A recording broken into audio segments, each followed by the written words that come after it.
সুলাইমান আলাইহিস সালাম সম্পর্কে কোরআনে বলা হয়েছে ওয়াহুশিরা লিসুলাইমানা জুনুদুহু মিনাল জিন্নি ওয়াল ইনসি ওয়াত তায়র। যখন সুলাইমান আলাইহিস সালাম রাস্তা দিয়ে হেঁটে যেতেন তখন তিনটা বাহিনী তার সাথে থাকতো। কয়টা? একটা বাহিনী ছিল তার পাখিদের মধ্য থেকে। এই পাখিরা সূর্যের আলো থেকে, সূর্যের তাপ থেকে সুলাইমান আলাইহিস সালামকে সেভ করতেন। সুবহানাল্লাহ বলবেন না?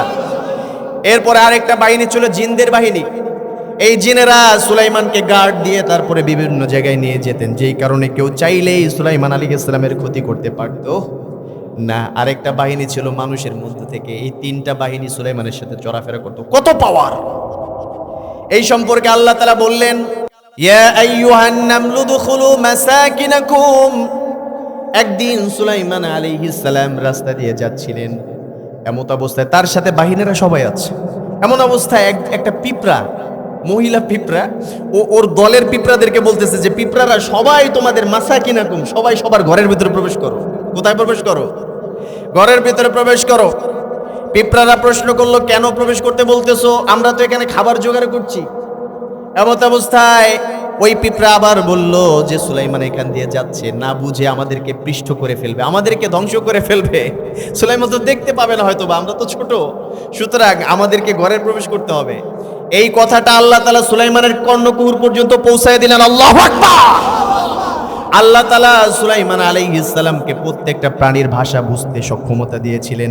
পিঁপড়ার যখন এই কথাগুলো সুলাইমান আলাইহিস সালাম শুনলেন, সুলাইমান চাইলেই অহংকার করতে পারতেন কি পারতেন না? আমাদের মতো সাধারণ মানুষ হলে মনে মনে চিন্তা করতাম, আমার চাইতে বড় পাওয়ারফুল আর কে আছে? আমার ভয় পিঁপড়া পর্যন্ত গর্তের ভিতরে ঢুকে যায়, আমার চাইতে বড় কে আছে? ঠিক কিনা? কিন্তু সুলাইমান আলাইহিস সালাম এই কথা বলল না। সুলাইমান আলাইহিস সালাম দুইটা কাজ করলেন। প্রথম, একটা মুস্কে হাসি দিলেন, ফাতাবাসসামা দাহিকা, একটা মুস্কে হাসি দিলেন। দ্বিতীয় কাজটা হচ্ছে আল্লাহর কাছে দোয়া করলেন, রব্বি আউজি'নি আন আশকুরা নি'মাতাকাল্লাতী আন'আমতা আলাইয়া ওয়া আলা ওয়ালিদাই। ও রব, আজকে আমাকে আপনি যেই ক্ষমতা দিয়েছেন, এই ক্ষমতা আমি সুলাইমানের কোনো কৃতিত্ব না। আমি সুলাইমান চাইলে এই ক্ষমতা আমি কখনো লাভ করতে পারতাম না। এটা একমাত্র আপনার করুণা। কার করুণা? জোরে বলেন। সেই আল্লাহর কাছে তিনি কনসেপ্ট করে বললেন, আল্লাহ, আমি এটাকে স্বীকার করলাম, আমি বলছি এটা একমাত্র আপনার করুণা। আপনি ছাড়া এই পাওয়ার কেউ দেওয়ার মতো ক্ষমতা রাখে? রব্বি আউজি'নি, আল্লাহ আমাকে আপনি সক্ষমতা দান করেন, আমার বাবাকে অর্থাৎ দাউদ আলাইহিস সালামকে এবং আমি সুলাইমানকে আপনি যত নিয়ামত দিয়েছেন, এই নিয়ামতের পরিপূর্ণ শুকরিয়া যেন আমি আদায় করতে পারি, সেই সক্ষমতা আমাকে দান করেন। সুবহানাল্লাহ। আউযু বিল্লাহি মিনাশ শাইতানির রাজীম। বিসমিল্লাহির রহমানির রহিম। ইন্নাল্লাহা ওয়া মালাইকাতাহু ইউসাল্লুনা আলান নবী ইয়া আইয়ুহাল্লাযীনা আমানু সাল্লু আলাইহি وسلموا تسليما. اللهم صل على محمد وعلى آل محمد كما صليت على إبراهيم وعلى آل إبراهيم إنك حميد مجيد.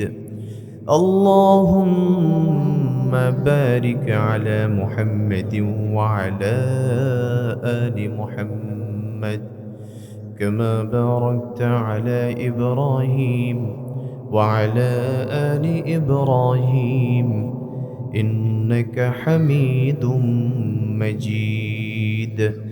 بلغ العلا بكماله كشف الدجى بجماله حسنت جميع خصاله صلوا عليه وآله.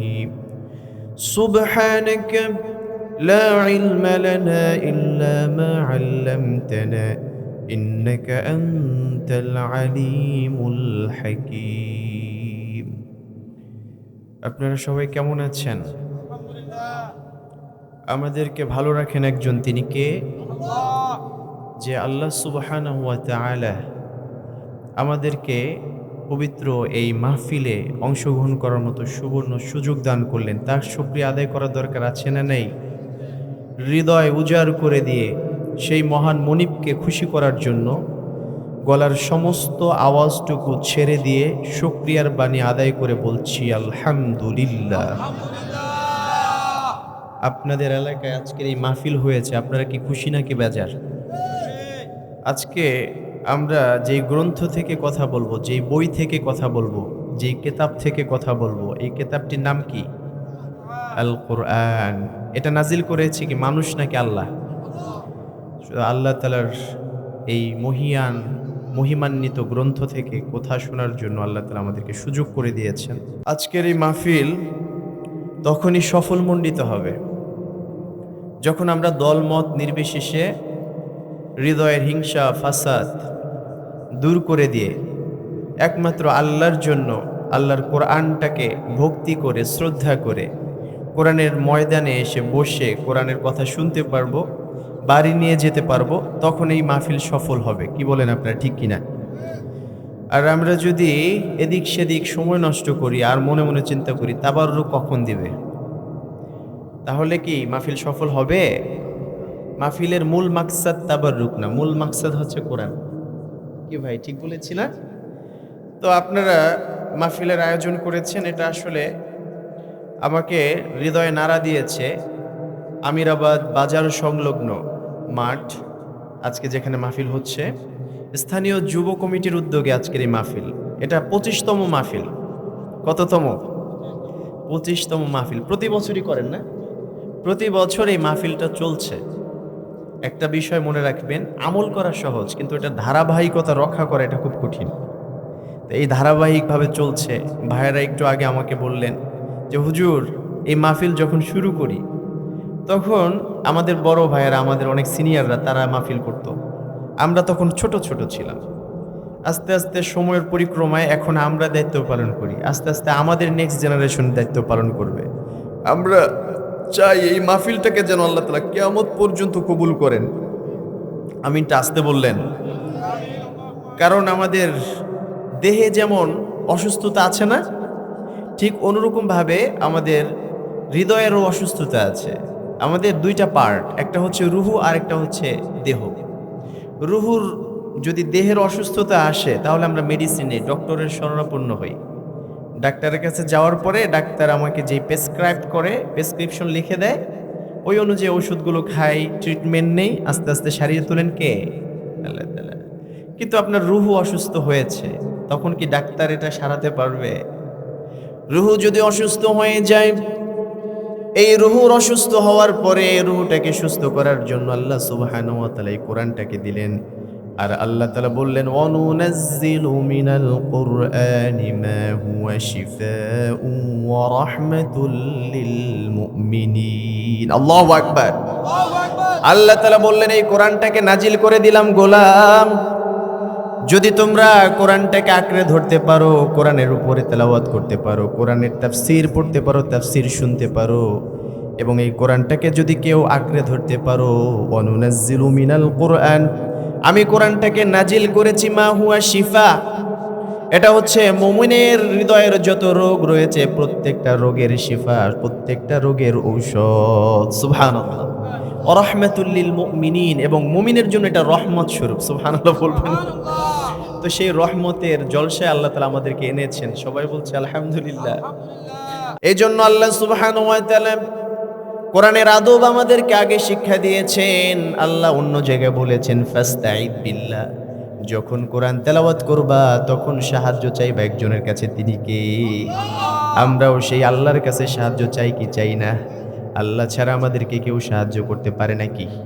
এই জন্য আল্লাহ বললেন, ওয়া ইয়ামসাসকাল্লাহু বিদুররিন ফালা কাশিফা লাহু ইল্লা হু ওয়া ইন ইউরিদকা বিখাইরিন ফালা রাদ্দা লিফাদলি ইউসিবু বিহি মান ইয়াশাউ মিন ইবাদি।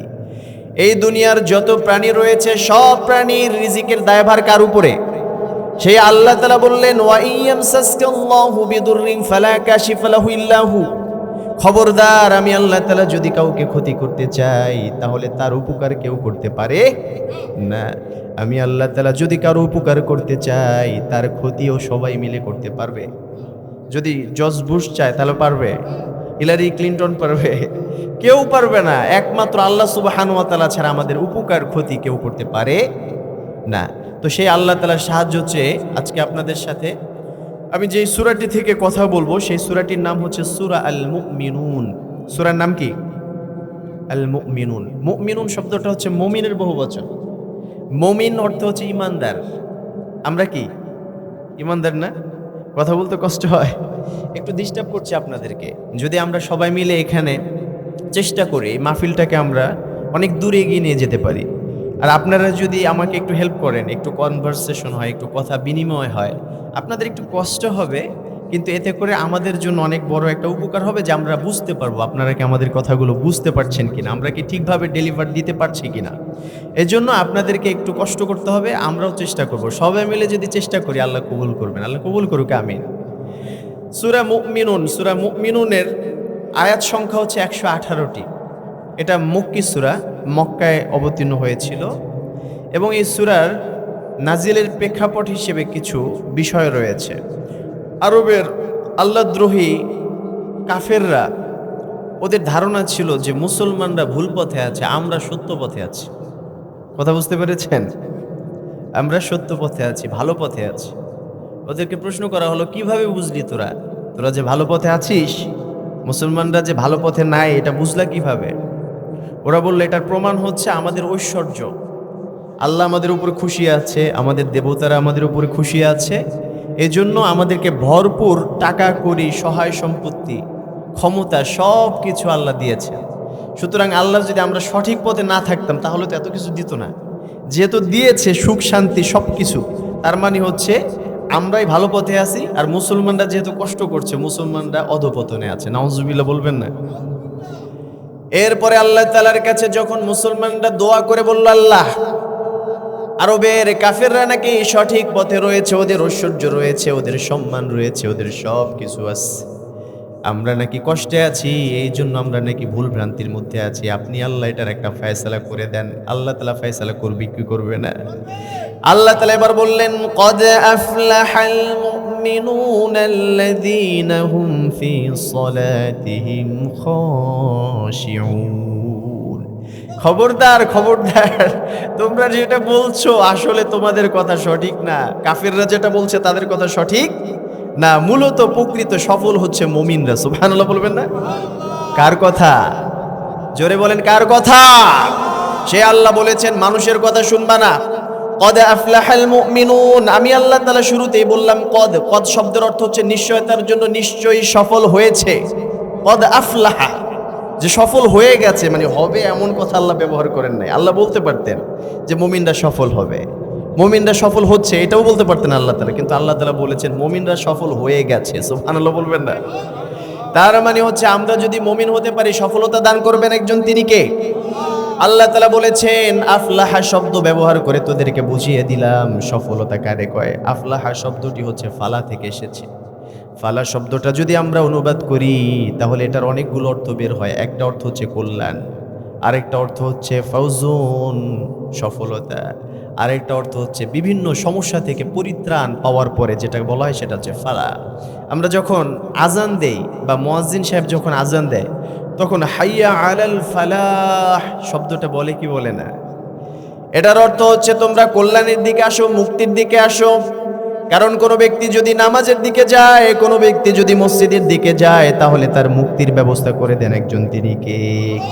আল্লাহ তাআলা বললেন সাবধান, সফল যদি হতে হয় তাহলে মুমিন ছাড়া কেউ সফল হতে পারে। আল্লাহকে প্রশ্ন করলাম, আল্লাহ কোন ধরনের মুমিনদেরকে আপনি সফল বললেন? এবার আল্লাহ তাআলা বললেন ক্বালু সামি'না ওয়া আতা'না গুফরানাকা রাব্বানা ওয়া ইলাইকাল মাসির। আল্লাহু আকবার। আল্লাহ এবার আমাদেরকে বুঝিয়ে দিলেন ক্বালু সামি'না ওয়া আতা'না। মুমিনের বৈশিষ্ট্য হবে হচ্ছে মুমিন যখন আমি আল্লাহ তাআলার পক্ষ থেকে কোনো বিধিবিধান শুনবে, শোনার সাথে সাথে বলবে আল্লাহ আমরা শুনলাম, আমরা মেনে নিলাম। সুবহানাল্লাহ। তাহলে আমরা শুনবো, মানবো, রাজি আছি তো মুসলমান? আল্লাহর জন্য আমরা শুনবো। আল্লাহ তাআলা বললেন মুমিনরা সফল হবে। এবার আল্লাহর কাছে আমাদের প্রশ্ন থেকে যায়, আল্লাহ মুমিনদের সফলতা সম্পর্কে আপনি বললেন, এটা তো বুঝলাম, কিন্তু কোন মুমিনরা সফল হবে? মুমিনদের কি কি গুণ থাকলে বুঝবো যে আমি মুমিন হতে পেরেছি? আমরা যে মুমিন এটার একটা প্রমাণ দরকার আছে না নাই?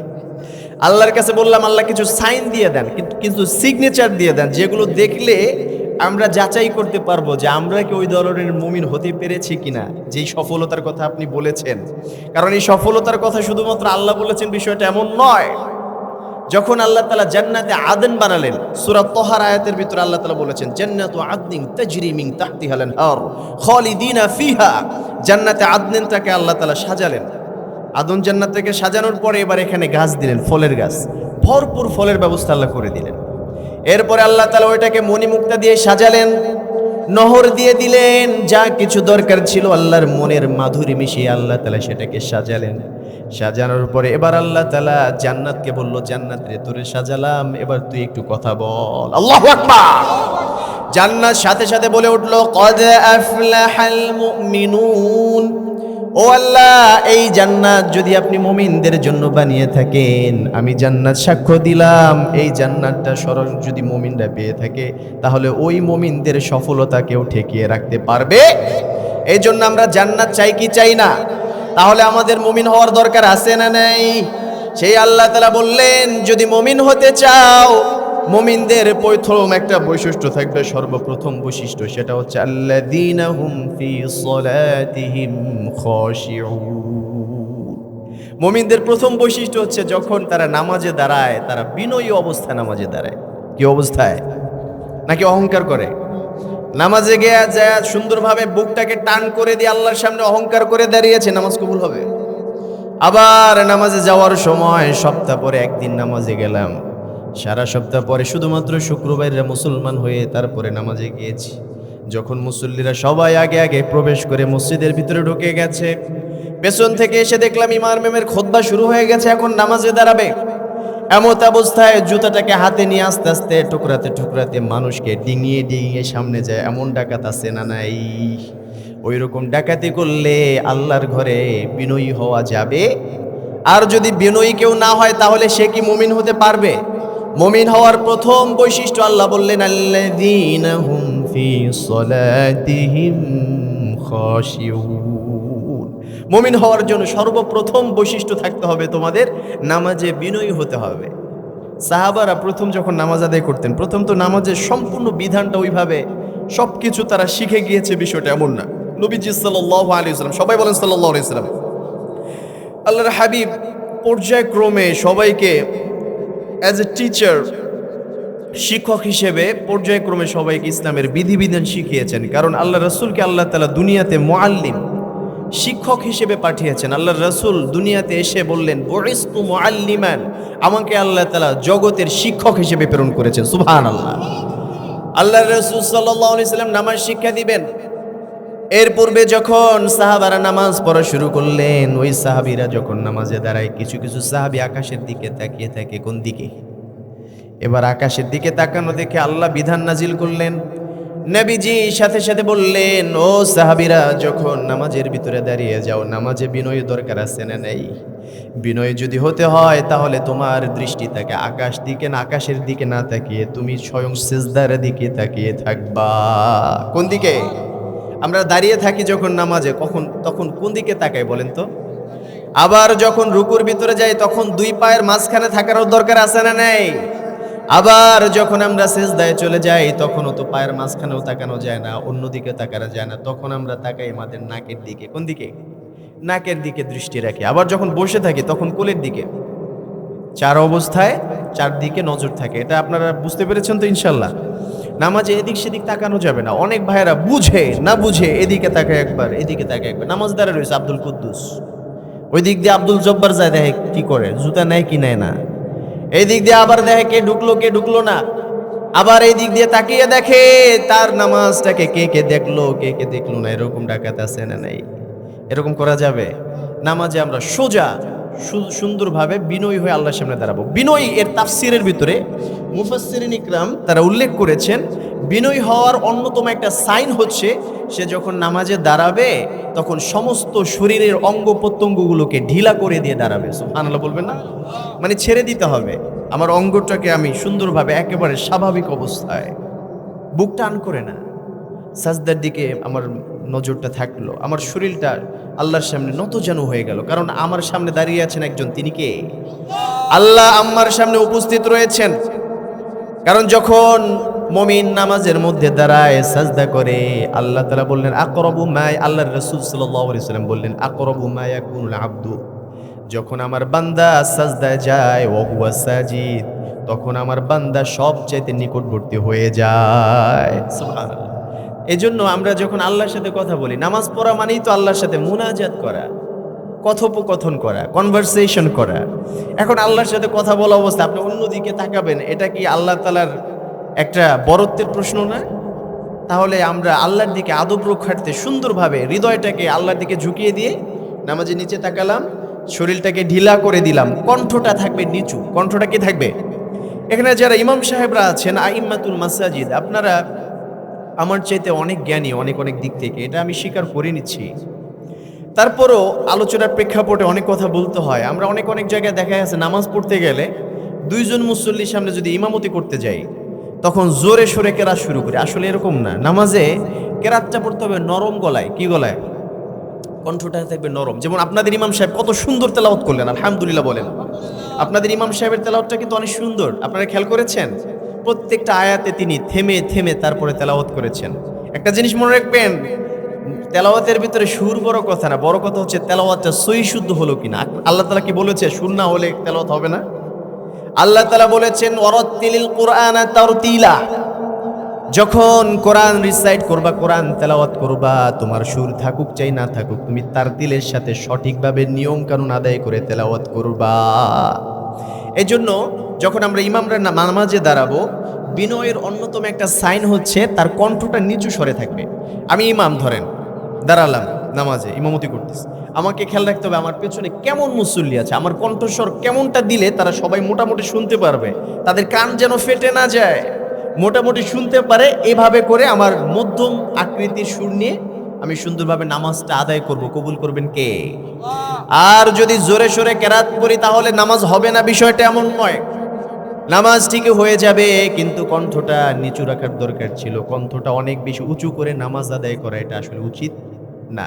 তবে হ্যাঁ, কেউ যদি অনেক জোরে, কণ্ঠ অনেক বড়, সেটা বিষয়টা আলাদা, কিন্তু আপনার কণ্ঠে নরমত্ব থাকতে হবে। আবার নামাজে যখন আমরা দাঁড়াই, তখন দেখা গেছে অনেক অনেক ভাইয়েরা নামাজের ভিতরে হুকুর হাকুর কাশে আসে না নাই, নামাজও পড়ে আবার হাই তোলে আর বলে আল্লাহ। নামাজের ভিতরে কি কয়? আল্লাহ। নামাজের ভিতরে কি আল্লাহ বলা যাবে? হ্যাঁ, আল্লাহ কি কোনো জায়গায় আছে নামাজের ভিতরে এক্সেপশনালি? নেই। আপনি জিকির আজগার সব কিছু বাহিরে করলে সব আছে, আল্লাহর নাম নিবেন, আল্লাহ তাআলা খুশি হয়ে যান, এটা তো বড় কথা।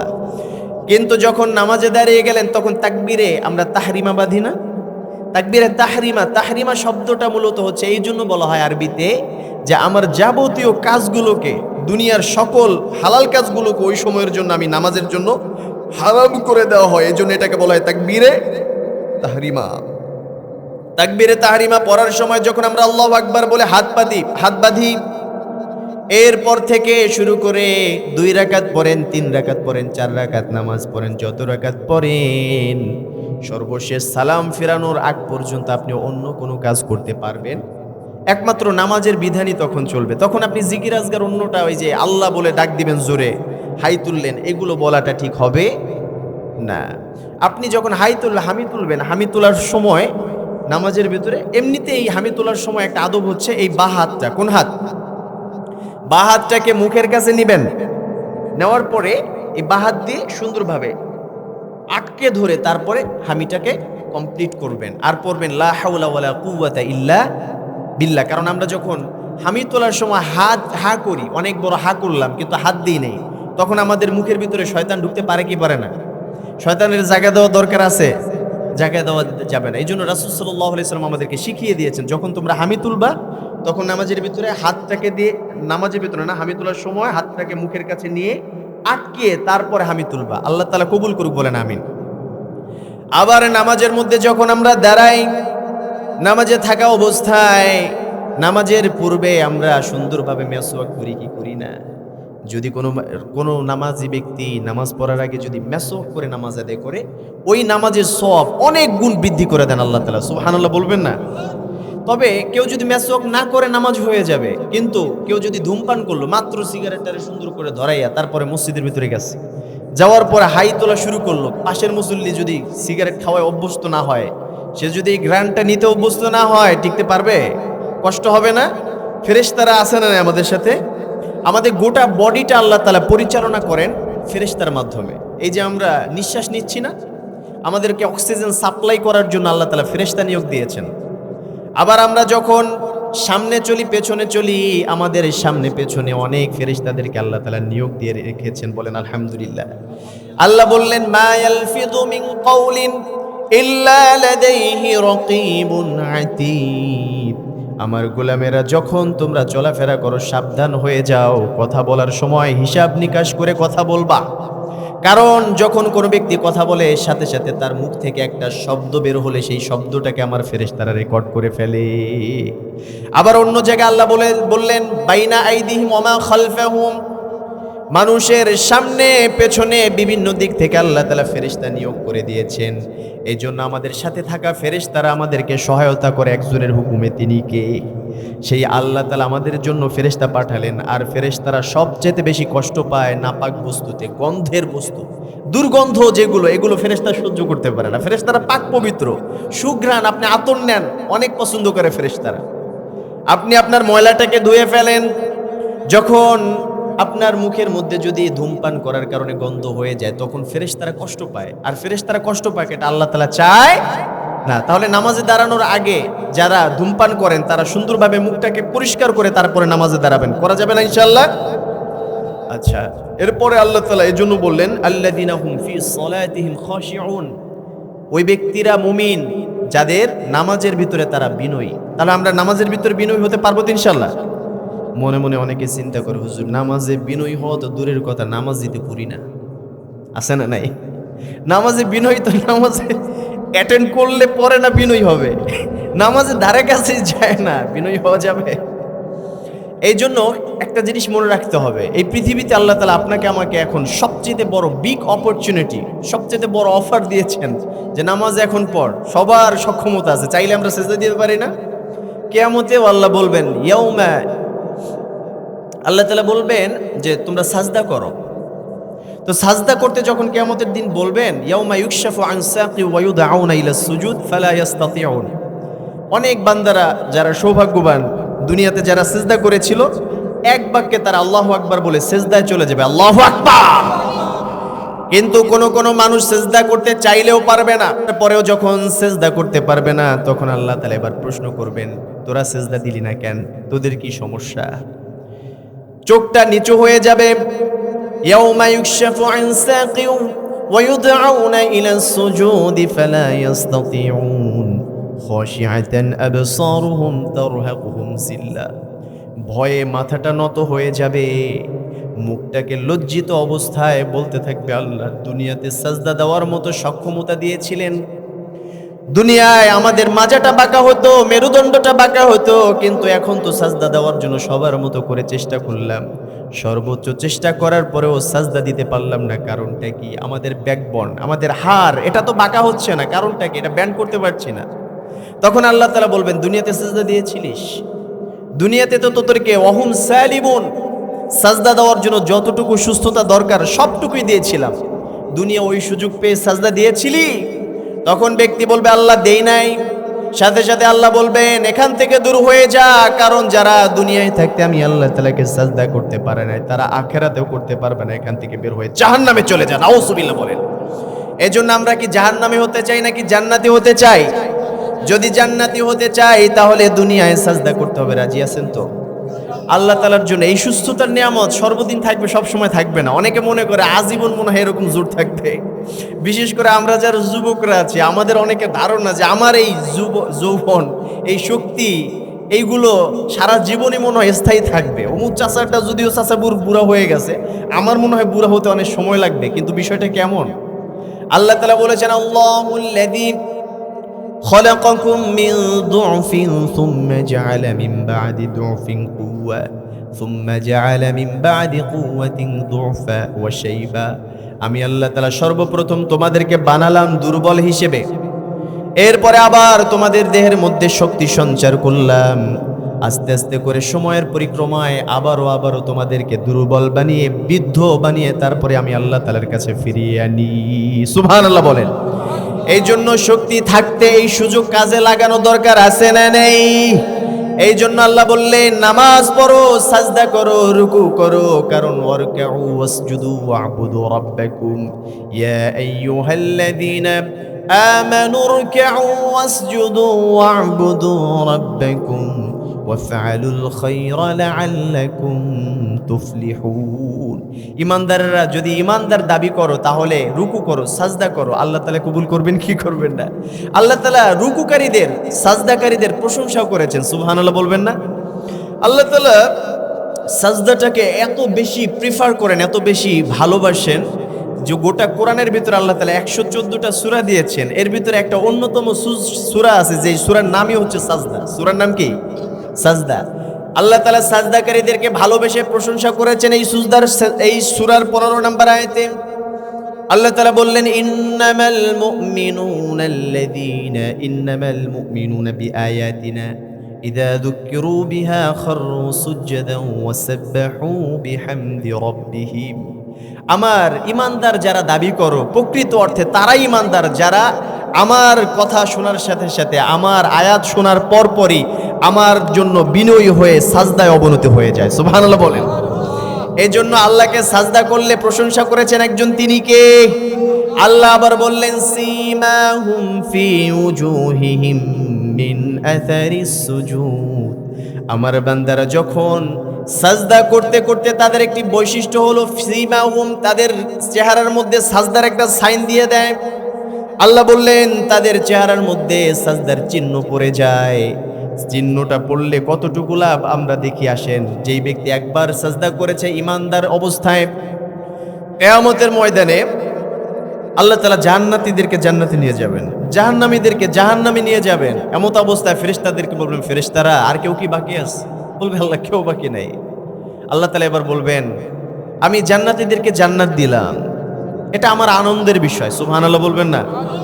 আল্লাহ কি চায় যে আমরা জাহান্নামী হই? এত যত্ন করে আল্লাহ বানিয়েছেন আল্লাহ তাআলা আমাদেরকে জাহান্নামী হওয়ার জন্য না, জান্নাতি হওয়ার জন্য।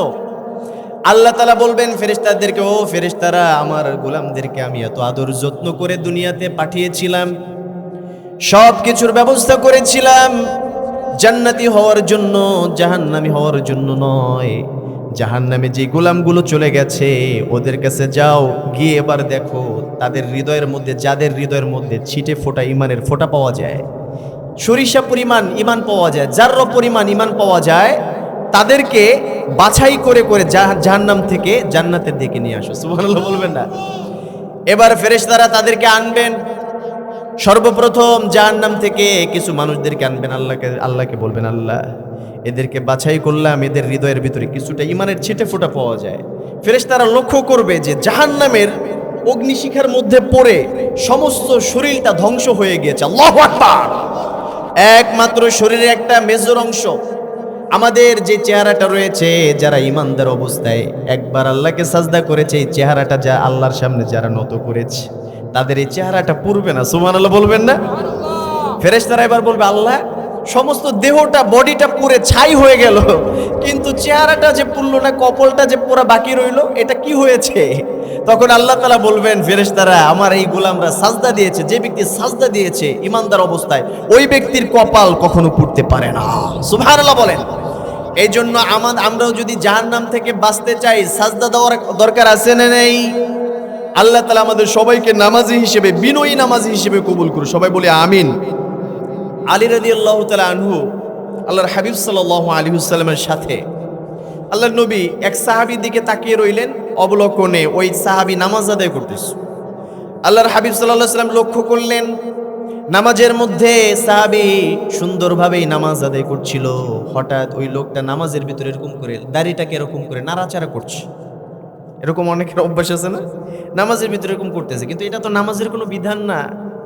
তখন আল্লাহ রাসূল সাল্লাল্লাহু আলাইহি ওয়াসাল্লাম ওই ব্যক্তি সম্পর্কে মন্তব্য করতে গিয়ে বললেন যে লাউ খাশা কলবুহু লা খাশা জাওয়ারিহুহু, যদি ওই ব্যক্তির হৃদয়ের ভিতরে খুশু থাকতো অর্থাৎ বিনয় থাকতো তাহলে তার চেহারার মধ্যে তার বডির মধ্যেও সেটার সাইন পড়ে যেত। সুবহানাল্লাহ বলবেন না?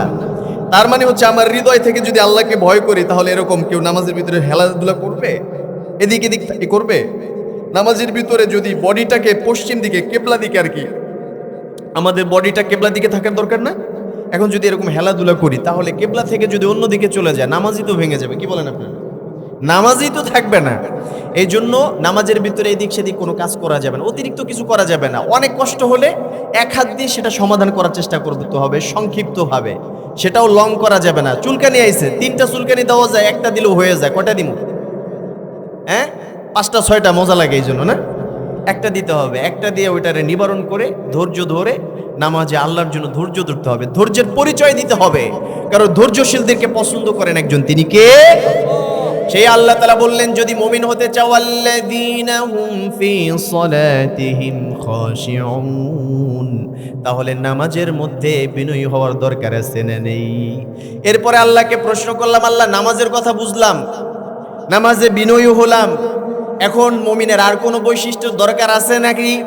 আল্লাহ তাআলা এবার বললেন হ্যাঁ, আরো কয়েকটা বৈশিষ্ট্যের দরকার আছে। এরপরে আল্লাহ তাআলা বললেন ওয়াল্লাযীনা হুম আনিল লাগwi মুরিদুন, মুমিন ব্যক্তির আরেকটা বৈশিষ্ট্য হবে সে অতিরিক্ত অপ্রয়োজনীয় কথা কাজ থেকে বিরত থাকবে। সুবহানাল্লাহ। অপ্রয়োজনীয় কথাবার্তা বলা এটা আমাদের দ্বারা মানায়? ইমানদার ব্যক্তি সবসময় সেনসিটিভ হয়, তার মেধা সবসময় এইটা কাজ করবে যে সে যখনই যেই সময়টাকে ইনভেস্ট করবে হয় সেটা তার নিজের উপকারের জন্য, না হলে মানুষের উপকারের জন্য। কিন্তু অকল্যাণে যেখানে কোনো কাজের না তারপরে সেখানে সময় নষ্ট করা, এটা আল্লাহ তাআলা চায়। কারণ এই সময়টা মূল্যবান সময় না আমাদের জীবনে। গোটা জীবনে কয়দিন বাঁচি আমরা দেখেন তো, একটু চিন্তা করেন। 60 বছর, অনেকে তো এর আগেই শেষ হয়ে যায়। তারপরে যদি গড় হিসাব করি 70, এর বেশি মানুষ পাওয়া যায় না সাধারণত। তো এতটুকু জীবনের মধ্যে প্রথম বালেগ হতে হতে নামাজ শুরু করতে করতে আল্লাহ তাআলার বিধান পালন করা শুরু করতে করতে একটা লং টাইম চলে যায়। এরপরে প্রতিদিন আমরা যে ঘুমাই, আপনারা কি ঘুমান না? প্রতিদিন ঘুমাই 24 ঘন্টা যদি আমি দিন রাতে ধরি, 24 ঘন্টার ভিতরে আমি প্রায় 8 থেকে 10 ঘন্টা আমার ঘুমানো হয় না? এই ঘুমের সময়টা বাদ দেন, তাহলে সারা জিন্দিগিতে ধরেন 60 বছর যদি বাঁচেন তাহলে 20 বছরই আপনার ঘুমের ভিতরে। কথা ঠিক কিনা? তাহলে এরপরে রইল 40 বছর, আবার 40 বছর 20 বছর বুঝতে বুঝতেই আর 20 বছর রইল। তাও যদি এদিক সেদিক সময় নষ্ট করে কাটিয়ে দিই তাহলে আল্লাহর ইবাদত করা যাবে? যারা স্টুডেন্টসরা আছেন, প্রায় সময় আমরা একটা দুঃখিত, আমার ওই আসার সময় বাতাস লেগে ঠান্ডা লেগে গেছে, আপনার কষ্ট নিয়েন না। হ্যাঁ, তো না চালাকবে না। যেটা বলছিলাম, যারা ছাত্র আছে তোমাদেরকে বোঝাতে সহজ হবে এই জন্য উদাহরণটা দিচ্ছি। পরীক্ষার হলের মধ্যে যারা থাকে তারা ওই অবস্থাতে যদি আধা ঘন্টা সময় থাকে পরীক্ষার জন্য ধরে নিলাম, এই আধা ঘন্টার ভিতরে সে কি এদিক সেদিক সময় নষ্ট করে নাকি লেখাজোকা করে? আমাদের সাথে একটা ছাত্র ভাই ছিল ঢাকা ইউনিভার্সিটিতে, ও মাস্টার্স করেছে। তো ও দেখতাম যখন কলেজ লাইফে ওই দেখতাম ও মানে রেজাল্ট খুব একটা ভালো করতো না, কিন্তু ওই পরীক্ষার হলে প্রচুর পরিমাণে লুজ নিত। কিছুক্ষণ পর পর স্যার খাতা লাগবে কাগজ লাগবে। তো স্যার তো মনে মনে চিন্তা করছে তো খুব ব্রিলিয়ান্ট, কিছুক্ষণ পর পরে এত লেখাজোকা করে, আমরা অবাক হয়ে যেতাম। এত কি লেখে, সারা বছর পড়ে না, টেস্ট পরীক্ষা ফেল করে, এত লেখে কি লেখে আসলে? একদিন প্রশ্ন করলাম, দোস্ত তোর রেজাল্ট তো ভালো হয় না, তুই এত কি লেখস? তো বললো যে পারি আর না পারি সময় নষ্ট করে লাভ কি, যা পারি লেখি, এর ভিতরে তো স্যার খুশি হয়ে 1 নাম্বার দিলেও তো দিব। কথা বুঝতে পারছেন? সুতরাং আমাদেরকে এরকম কেয়ারফুল হতে হবে, সময় নষ্ট করা যাবে। যারা বুদ্ধিমান তারা কখনো সময় নষ্ট করতে পারে, কারণ আল্লাহ তাআলা বললেন ওয়াল আসর ইন্নাল ইনসানা লাফি খুসর ইল্লাল্লাযীনা আমানু ওয়া আমিলুস সালিহাতি ওয়া তাওয়াসাউ বিল হক ওয়া তাওয়াসাউ বিস সবর। আল্লাহ বললেন যে ওয়াল আসর, সময়ের কসম, সব মানুষ, গোটা মানব জাতি ক্ষতিগ্রস্ত। আল্লাহু আকবার বলবেন না? খুসরান শব্দ থেকে খুসুর শব্দটা এসেছে। খুসরান অর্থ কেমন ক্ষতিগ্রস্ত দেখেন, আরবিতে লোকসান অর্থ ক্ষতি, লোকসান অর্থ হচ্ছে যেমন ব্যবসা যারা করেন, এই যে এই বাজারে তো ব্যবসায়ী আছে অনেক, এটা বুঝবেন আপনারা। লাভের বিপরীত হচ্ছে লোকসান। এক ব্যক্তি 10,000 টাকা নিয়ে ব্যবসা করতে নামছে, এখন 2 মাস ওই ব্যবসার পেছনে সময় ইনভেস্ট করেছে। 2 মাস পরে যখন ওইটাকে ক্যালকুলেট করছে, এখন দেখতেছে যে 10,000 নিয়ে শুরু করছিলাম লাভের জন্য, কিন্তু এখন দেখা যাচ্ছে সেই 10,000 নাইমা 7,000 হয়ে গেছে। লস হইলো কয় হাজার? 3,000। লাভ তো হয়ই নাই, লস হয়েছে কয় হাজার? 3,000। এইটাকে বলা হয় আরবিতে হচ্ছে লোকসান। কি বলা হয়? এই নুকসান শব্দটার থেকেই লোকসান এসেছে। আমরা বলি লোকসান, আসলে এটা নুকসান মানে ক্ষতিগ্রস্ত হয়েছে, সে লোকসান হয়েছে। আবার আরবিতে আরেকটা শব্দ দ্বারা কমতি বোঝানো হয়, ক্ষতি বোঝানো হয়, সেটা হচ্ছে খুসরান। শব্দটাকে আপনারা বলেন খুসরান। খুসরান শব্দের অর্থ ক্ষতি, কিন্তু লোকসান অর্থ হচ্ছে ক্ষতি, যেই ক্ষতির ভিতরে লোকসান হয়েছে ঠিক আছে, কিন্তু চালানের কিছুটা এখন পর্যন্ত অবশিষ্ট আছে। কিন্তু খুসরানের মাধ্যমে যেই ক্ষতিকে বোঝানো হয়, আরবি গ্রামার যারা বুঝেন তারা বুঝবেন যে খুসরান দ্বারা যেই ক্ষতি বোঝানো হয় সেটা হচ্ছে যেই লাভ তো হয়ই নাই, যে চালান ছিল সেগুলো উদা হয়ে গেছে। সুবহানাল্লাহ বলবেন না? আল্লাহ তাআলা বললেন ইন্নাল ইনসানা লাফি খুসর, নিশ্চয়ই মানুষ ক্ষতিগ্রস্ত অবস্থায় রয়েছে, ক্ষতির মধ্যে রয়েছে। আল্লাহর কাছে প্রশ্ন করলাম, আল্লাহ এই ক্ষতি থেকে বাঁচার কোনো উপায় আছে নাকি? আল্লাহ বলল ইল্লাল্লাযীনা আমানু ওয়া আমিলুস সলিহাত ওয়া তাওয়াসাউ বিল হাক্কি ওয়া তাওয়াসাউ বিস সবর। যদি কোনো ব্যক্তি এই ক্ষতি থেকে বাঁচতে চায় তাহলে তার ভিতরে 4টা বৈশিষ্ট্য থাকতে হবে। কয়টা? আল্লাহ বললেন যদি ওই ব্যক্তি ঈমান আনা অবস্থায় ভালো কাজ করে এবং মানুষদেরকে ভালো কাজের দিকে আহ্বান করে, সত্যের আহ্বান করে এবং মানুষদেরকে ধৈর্যের উপদেশ দেয়, এই 4টা কাজ করলে যদি সময়টাকে কাজে লাগিয়ে 4টা কাজ করতে পারে, তাহলে তারা সবাই এই ক্ষতিগ্রস্ততা থেকে বেঁচে যাবে। সুবহানাল্লাহ। এজন্য আমরা ক্ষতি থেকে বাঁচতে চাই না ভাই, তাহলে সময় নষ্ট করা যাবে না। অবলীলায় অপ্রয়োজনীয় কাজ, কথার ভিতরে সময় ইনভেস্ট করা যাবে না। এখন বলতে পারেন এখানে আল্লাহ তাআলা বলেছেন ওয়াল্লাযীনা হুম আনিল লাগউই মুরিদুন। লাগউইন শব্দটা এই শব্দ দ্বারা বোঝানো হয় যে অযথা একজনের গীবাত শিকায়াত করলাম, এটা কি আমার কোনো কাজের? মানুষের পরচর্চা করলাম, মানুষের দোষ ত্রুটি খুঁজতেছি, এটা কি কোনো কাজের? এই অকাজে সময় নষ্ট করতে আল্লাহ নিষেধ করেছেন। এবং এইগুলো যারা বলে তাদের কাছেও যাওয়া যাবে, এগুলা দেখলে আস্তে করে কেটে পড়তে হবে। এক জায়গায় দেখলেন 2 জন মানুষ বসে আছে, আমার কথা আপনারা বুঝতে পারছেন? কারা কারা বুঝতে পারছেন হাত তুলেন তো দেখি। লিল্লাহি তাকবীর। আল্লাহ কবুল করুক, হাত নামান। একটু ডিস্টার্ব করি আপনাদের জন্য, এই জন্য মাঝে মাঝে অ্যাক্টিভ থাকতে হয়, নাহলে আমার কথাগুলো আপনারা নিতে পারবেন না, হারিয়ে ফেলবেন। তাফসীর না বুঝলে আপনি যতই শুনেন, বাড়িতে যদি না নিয়ে যেতে পারেন কোনো উপকারিতা থাকবে? তাহলে মানুষের পরচর্চা করে, মানুষের দোষ ত্রুটি খোঁজাখুঁজি করে কোনো উপকার পাওয়া যায় না। আল্লাহ রাসূল সাল্লাল্লাহু আলাইহি ওয়াসাল্লাম বলেছেন মানুষের গোপনীয়তা তালাশ করো না, দোষ ত্রুটি তালাশ করো না।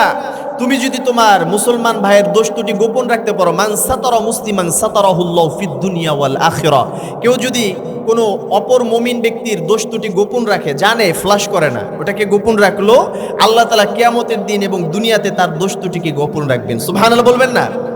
এই জন্য আল্লাহর রাসূল আমাদেরকে গোপনীয়তার শিক্ষা দিয়েছেন। একজন মুমিনের কাছে অন্য আরেকজন মুমিনের ইজ্জতটা হচ্ছে আমানত স্বরূপ, সেই আমানতকে রক্ষা করাতে হবে, সেটাকে নষ্ট করা যাবে না। ওমর রাদিয়াল্লাহু তাআলা আনহু, নাম শুনেছেন আপনারা?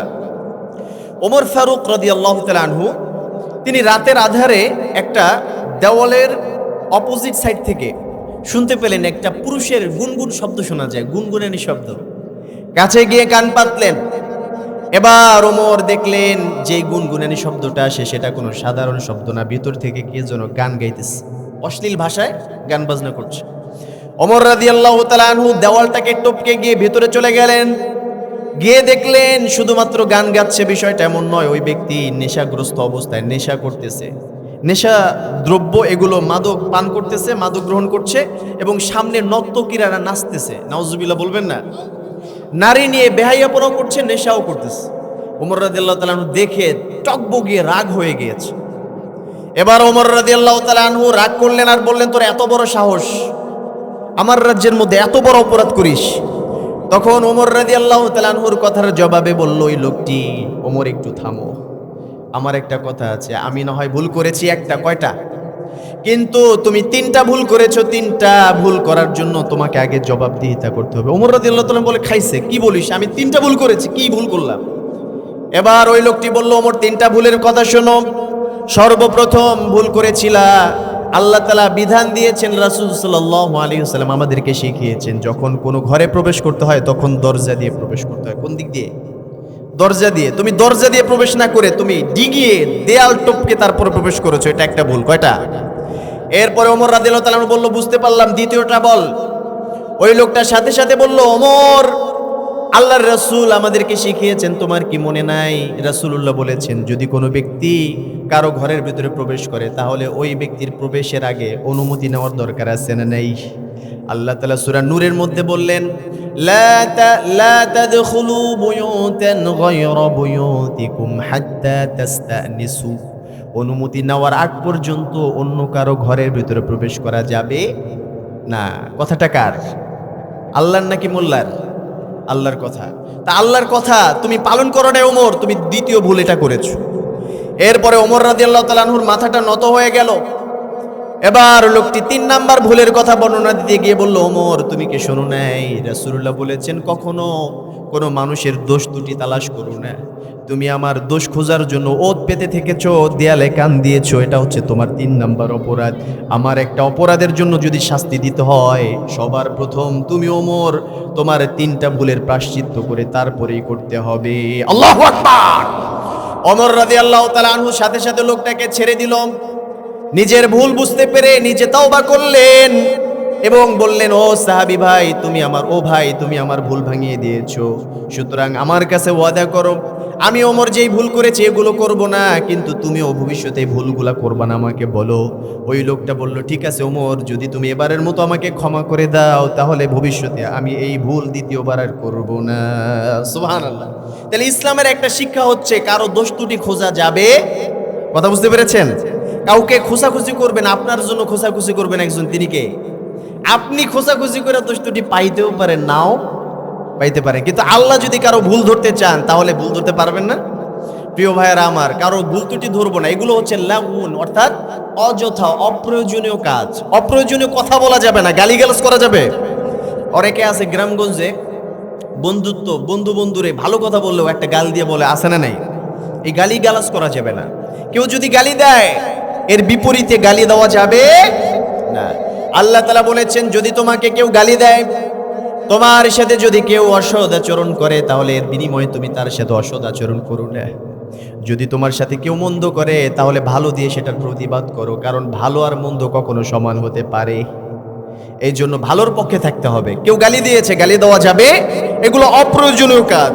মূলত আমাদেরকে প্রয়োজনীয় কাজগুলো করতে হবে। কত প্রয়োজনীয় কাজ আছে। এই যে আপনাদের এলাকার যুবক সমাজ, ওরা সবাই মিলে এখানে মাহফিলের আয়োজন করেছে, যুবকরা করেছে না? আপনারা তো এসেছেন, আলহামদুলিল্লাহ, আপনাদের সহযোগিতা আছে, হয়তো আপনাদের কারো কারো অনুদানও আছে এখানে, যেহেতু এত বড় একটা মাহফিলের আয়োজন আপনারা করেছেন। কিন্তু যুবকদের অবদান এটা তো অস্বীকার করা যায় না। এই যুবকরা চাইলে এই টাকা উঠে কনসার্ট করতে পারতো কি পারতো না? অনেক অনেক জায়গায় কনসার্ট করে, যাত্রা গানের ব্যবস্থা করে, আছে না নাই? কিন্তু আমাদের যুবকরা আমাদের জন্য কোরআনের হালাকার ব্যবস্থা করেছে, আমরা সবাই বলি আলহামদুলিল্লাহ। এই যে যুবকরা একটা ভালো কাজ করলো, এটা অপ্রয়োজনীয় নাকি প্রয়োজনীয়? এটা প্রয়োজনীয়। অপ্রয়োজনীয় কাজ যুবকরা করবে না। যুবকদেরকে এখনই সময়, সবাইকে এক হতে হবে। সমাজের ভিতরে এখন হাড্ডাহাড্ডি করা যাবে না, একজন আরেকজনকে মারধর করা যাবে না। দল মত নির্বিশেষে সবাইকে এক হয়ে চলতে হবে। শত্রুতা ভাবাপন্ন হওয়া যাবে, নিজের চাইতে আরেকজনকে বেশি প্রাধান্য দিতে হবে। মিলে থাকতে হলে এই যে যারা মাহফিল করছে এদের ভিতরে অনেকে একটু কম বুঝবে, অনেকে একটু বেশি বুঝবে, কিন্তু এক থাকার জন্য, ইউনিক থাকার জন্য সবাইকে স্যাক্রিফাইস করে চলতে হবে। নিজের স্বার্থ তালাশ করলে চলবে না। সাহাবা আজমাইন রাদিয়াল্লাহু তাআলা আনহুম, তাদের একটা অন্যতম আদর্শ, তারা তো মিলেছিলেন। কেউ কারোর সাথে ঝগড়া ওইরকম ভাবে করছে? ঝগড়া করলেও সাথে সাথে মিলে গেছেন, কোনো রকম বৈপরীত্য সৃষ্টি করেন নাই, পার্থক্যকরণ করেন নাই, পৃথকীকরণ করেন নাই। সাহাবারা মিলে থাকতেন। এটার অন্যতম একটা রুল হচ্ছে সাহাবীরা নিজের চাইতে অন্যকে বেশি প্রাধান্য দিত। এই শিক্ষাটা আমরা সূরা হাশরের তাফসীর থেকে দেখি। চলেন, সূরা হাশরের মধ্যে আল্লাহ তাআলা আনসার সাহাবীদেরকে লক্ষ্য করে আল্লাহ বললেন, ওয়ায়ুসিরুনা আলা আনফুসিহিম ওয়ালাউ কানা বিহিম খাসাসা। আনসার সাহাবীদের অন্যতম একটা গুণ হচ্ছে তাদের শত অভাব অনটন থাকা সত্ত্বেও তারা নিজেদের উপরে তাদের মুমিন ভাইদেরকে প্রাধান্য দেয়। সুবহানাল্লাহ। নিজের প্রয়োজন না মিটালেও আরেকজনের প্রয়োজন ঠিকই মেটানোর চেষ্টা করে। রাসূল সাল্লাল্লাহু আলাইহি সাল্লামের কাছে একবার এক মেহমান এসেছে। মেহমান এসে বলল, হুজুর, আমি মুহাজির সাহাবী, আমি তো কয়েকদিন যাবত কোনো খাবার খাই নাই, আমার পেটের মধ্যে কোনো দানা পানি ঢোকে নাই, আমাকে একটু মেহমানদারিত্ব করানো যাবে? নবীজির সাথে সাথে ভেতরের লোক পাঠালেন, কারণ নবীর ঘরের মধ্যে তেমন খাবার অবশিষ্ট ছিল না। ভেতর থেকে শব্দ আসলো, খবর আসলো, হুজুর ভেতরে কোনো খাবার অবশিষ্ট নাই। নবীজি এবার নামাজের পরে সাহাবীদেরকে বললেন, ও আনসার সাহাবারা, তোমাদের মধ্যে কে আছো এই লোকটাকে মেহমানদারি করাবে, এই লোকটাকে একটা রাতের বেলা খাবারের ব্যবস্থা করবে? সাথে সাথে একজন আনসার সাহাবী, তার গরিব অসহায় অবস্থায়, তিনি হাত উঠালেন, বললেন মেহমানকে দিয়ে দেন, আমি ইনশাল্লাহ খাওয়ানোর চেষ্টা করবো। সুবহানাল্লাহ বলবেন না? এবার ওই সাহাবী মেহমানকে নিয়ে বাড়ি গেলেন। বাড়ি যাবার পরে এই সাহাবী দেখলেন তার স্ত্রী বলছে, স্বামী গো, যে মেহমানকে নিয়ে আসছেন তাকে খাওয়াবো, এটা তো আমাদের জন্য সৌভাগ্যের বিষয়, কিন্তু সমস্যাটা এক জায়গায়। বলল কি?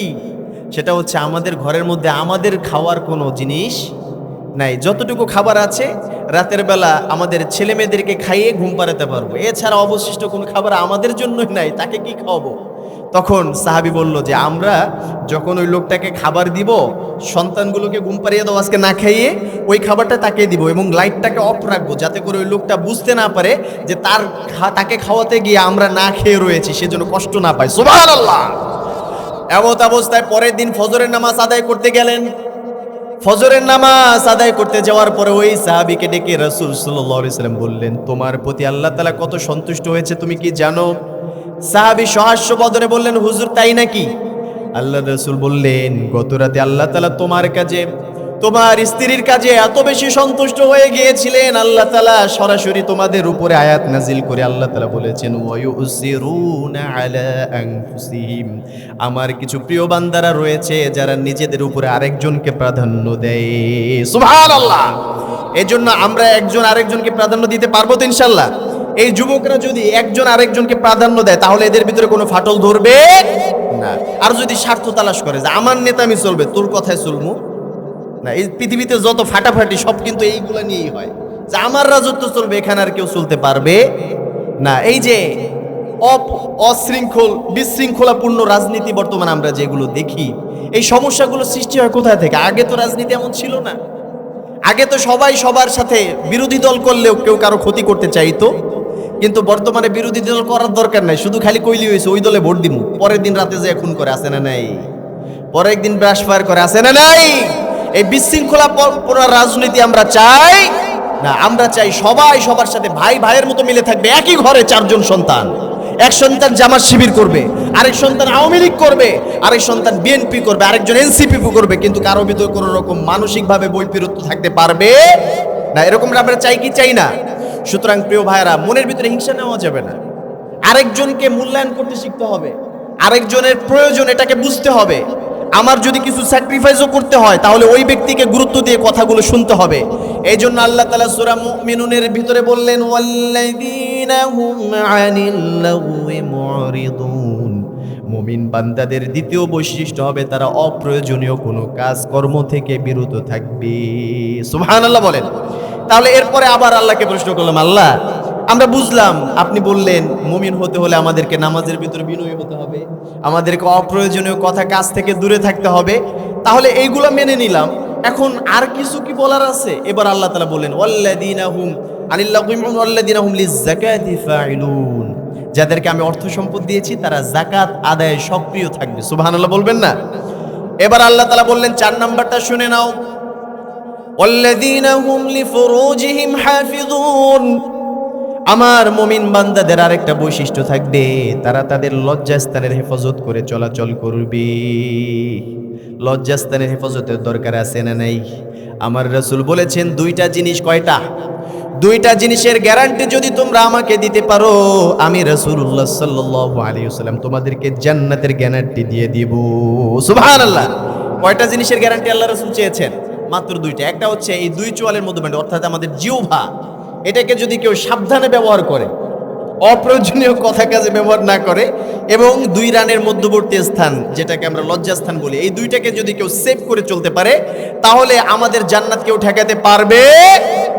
আমরা জান্নাত চাই কি চাই না? সবাই চাই। তাহলে আমাদেরকে লজ্জাস্থান হেফাজত করতে হবে। এই লিফুরুজিম এর ব্যাখ্যায় মুফাসসিরিন ইকরাম, আমরা কিন্তু অপ্রয়োজনীয় কথা বলছি না, আমরা কথা বলতেছি কি থেকে? কোরআন থেকে। আমি আগে স্টাডি করে তারপরে কথা বলার চেষ্টা করি, যাতে করে আমার শ্রোতাদের হক নষ্ট না হয়ে যায়। বাংলাদেশে আমার নির্ধারিত কিছু শ্রোতা আছে যারা আমাকে চেনে, তারা আমার কথা শুনলে বিভিন্ন জায়গায় আসে, কারণ আমি অপ্রয়োজনীয় কথা বলার চেষ্টা করি না। আমি চেষ্টা করি কোরআন থেকে যতটুকু কথা শুনিয়ে আপনাদেরকে দাওয়াত দিয়ে এখান থেকে বিদায় নেওয়া যায়। কথা বুঝতে পেরেছেন? এজন্য আমরা একটু মনোযোগ সহকারে শুনবো। রাজি আছি তো ইনশাল্লাহ? আল্লাহ বললেন লজ্জাস্থান হেফাজতের কথা। মুফাসসিরিন ইকরাম এটার ব্যাখ্যায় লিখেছেন দুইভাবে হেফাজত করা যায়। কয়ভাবে? একটা হচ্ছে যে আমার লজ্জাস্থানটাকে আমি যতটুকু আল্লাহ তাআলা সতর দিলেন, আওরাত বলি আমরা, তাই না? আওরা এটা নারীদের জন্য আলাদা, পুরুষের জন্য আলাদা। পুরুষদের পর্দার জায়গা ঘরের মধ্যে থাকলে এই দুইটা হাত এবং মুখটা ছাড়া সম্পূর্ণ মহিলাদের পর্দা, সম্পূর্ণ অঙ্গটাকে মহিলাদের পর্দা করতে হয়, তাই না? এই জায়গাগুলো ঢাকা থাকবে। আর পুরুষের হচ্ছে নাভির উপর থেকে শুরু করে হাঁটুর নিচ পর্যন্ত এতটুকু ঢাকা থাকা দরকার আছে না নাই? এতটুকু তার আওরাত। সে কখনো অপ্রয়োজনীয়ভাবে এইটাকে কখনো উদাম করবে না, এটাকে কখনো সে ডিসপ্লে করবে না, আরেকজনের সামনেও না, অগোচরেও না। ওয়াশরুমে গিয়েছে যতটুকু প্রয়োজন ততটুকুই করবে, কিন্তু এর বাইরে করা যাবে না। অপ্রয়োজনীয় যদি কেউ হাঁটুর উপরে কাপড় তুলে রাখে তাহলে তার গুনাহ হবে না? আল্লাহর হাবিব সাল্লাল্লাহু আলাইহি ওয়াসাল্লাম বলেন, আপনারা কষ্ট পেয়েছেন? দুরূদ শরীফ পড়তে হয়। নবীর নাম শুনলে দুরূদ শরীফ পড়া এটা তো আমাদের উপরে হক হয়ে যায়। আমরা এতটুকু কার্পণ্য করব? করা যাবে না। সুবহানাল্লাহ। আল্লাহ রাসূল সাল্লাল্লাহু আলাইহি ওয়াসাল্লাম তিনি যখন ছোট অবস্থায়, বাল্য বয়স, আব্বাস রাদিয়াল্লাহু তাআলা আনহু তার সাথে মানে চাচার সাথে বাইতুল্লাহ শরীফের, কাবা শরীফের কাজ করতে গিয়েছে, রিপেয়ারিং করবে, দেয়াল মেরামত করবে। এমত অবস্থায় নবীজি ছোট মানুষ, তার চাচা এসে বলল যে ভাতিজা কাজ করবা ঠিক আছে, তোমার লুঙ্গি, তোমার এই পোশাকটা যদি এরকম অবস্থা থাকে তোমার কাজ করতে কষ্ট হবে, তোমার এটাকে একটু উঁচু করে দিয়ে আসো, আটো সাটো করে বেঁধে দেই। রাসূলুল্লাহ সাল্লাল্লাহু আলাইহি সাল্লামের কাপড়টাকে যখন হাঁটুর উপরে উঠাবেন, এমত অবস্থায় আল্লাহর পক্ষ থেকে নুসরাত এসে গেল, আল্লাহর পক্ষ থেকে সাহায্য এসে গেল। আর সাথে সাথে যখন স্পর্শ করবে এর আগেই আল্লাহর রাসূল সাল্লাল্লাহু আলাইহি সাল্লাম বেহুশ হয়ে মাটিতে পড়ে গেল। সুবহানাল্লাহ বলেন। তার মানে হচ্ছে রাসূলকে এই হাঁটুর উপরে কাপড় উঠানো থেকে রক্ষা করেছেন একজন, তিনি কে? এই জন্য আমরা যখন কাজ করব চেষ্টা করতে হবে হাঁটুর নিচে কাপড় রেখে কাজ করা। আমরা গ্রামে গঞ্জে কাজ করি, এটা বলতে পারেন হুজুর বলা তো সহজ, করাটা অনেক কঠিন। কাদার কাজ, মাটির কাজ, এগুলো করতে গেলে অনেক সময় কষ্ট হয়, কিন্তু আপনি যদি কষ্টটা করতে পারেন তাহলেই তো আপনি সাকসেস। কষ্ট ছাড়া কোনো কিছু পাওয়া যায়? কষ্ট তো একটু করতেই হবে, কি বলেন আপনারা? রাসূলকে এই জাতীয় কাজ থেকে আল্লাহ তাআলা বিরত রাখছেন, তার মানে হচ্ছে এই কাজের ভিতরে কল্যাণ আছে। সুবহানাল্লাহ বলবেন না? যেই কাজ থেকে আল্লাহ রাসূলকে বিরত রাখা হয়েছে সেই কাজের ভিতরে কল্যাণ নাই, যেটা থেকে আল্লাহ রাসূল সাল্লাল্লাহু আলাইহি ওয়াসাল্লাম ইনভলভ করা হয়েছে সেটার ভিতরে কল্যাণ আছে না নাই? এই জন্য আমরা হাঁটুর উপরে কাপড় উঠাবো না। এটা হচ্ছে একটা, আল্লাযীনা হুম লিফুরুজিহিম হাফিজুন, লজ্জাস্থানের হেফাজত করা, যে মানুষের সামনে নিজের গোপনীয়তা এটা প্রকাশ করব না। দ্বিতীয়টা হচ্ছে অবাধ যৌনাচার, এটা প্রকাশ করা যাবে না। কিছুদিন আগে এইডস দিবস গিয়েছে, বিশ্ব এইডস দিবস, তাই না? আপনারা জানেন এই মাসেই তো গিয়েছে মনে হয়।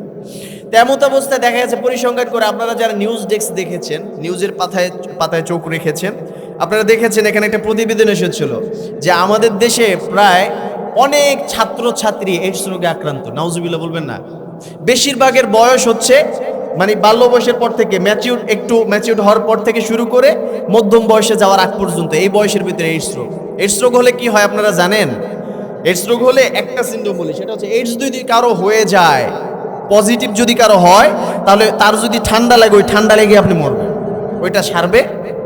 কারো যদি জ্বর হয় ওই জ্বর হইতে হইতে কি মরণ। কারো যদি কাশি হয় কাশি হইতে হইতে শেষ, কারণ তার শরীরের ভিতরে ইমিউনিটি পাওয়ার থাকে না, তার সমস্ত শরীরের রোগ প্রতিরোধ ক্ষমতা এটা কমে যায়। এটা আল্লাহর তরফ থেকে একটা গজব, নাউজুবিল্লাহ বলবেন না? এই জন্য অবাধ যৌনাচার এটা প্রকাশ করা যাবে না। বিবাহ বহির্ভূত সম্পর্ক এটা স্থাপন করা যাবে না। যদি আমরা এগুলো থেকে বিরত থাকতে পারি আমাদেরকে জান্নাত দিবেন একজন, তিনি কি? এই জন্য পরক্রিয়া করলে এইডস হবে কি হবে না? যদি বিবাহ বহির্ভূত কোনো নারীকে কেউ স্পর্শ করে তাহলে ওই লোকের এইডস হওয়ার সম্ভাবনা অনেক বেশি। একটা কথার জবাব দেন, আপনারা সবাই আছেন তো এখানে? অ্যালার্ট আছেন না? একটা প্রশ্ন করি, আমি একাই কষ্ট করবো, আপনারাও কষ্ট করেন। সেটা হলো, নারীরা যখন, আমার মা বোনরা শুনবেন, নারীদের যখন ডিভোর্স হয়ে যায় অথবা স্বামী মরে যায়, তখন ওই নারীরা কি সাথে সাথে বিবাহ করতে পারে? একটা নির্ধারিত সময় 3 বার পবিত্র হওয়া পর্যন্ত তাকে অপেক্ষা করার দরকার আছে না নাই? এই যে একটা লং টাইম তাকে অপেক্ষা করতে হয়, কিন্তু একটা পুরুষ আজকে তার স্ত্রী মরে গেছে, কালকে বিয়ে করতে পারবে কি পারবে না?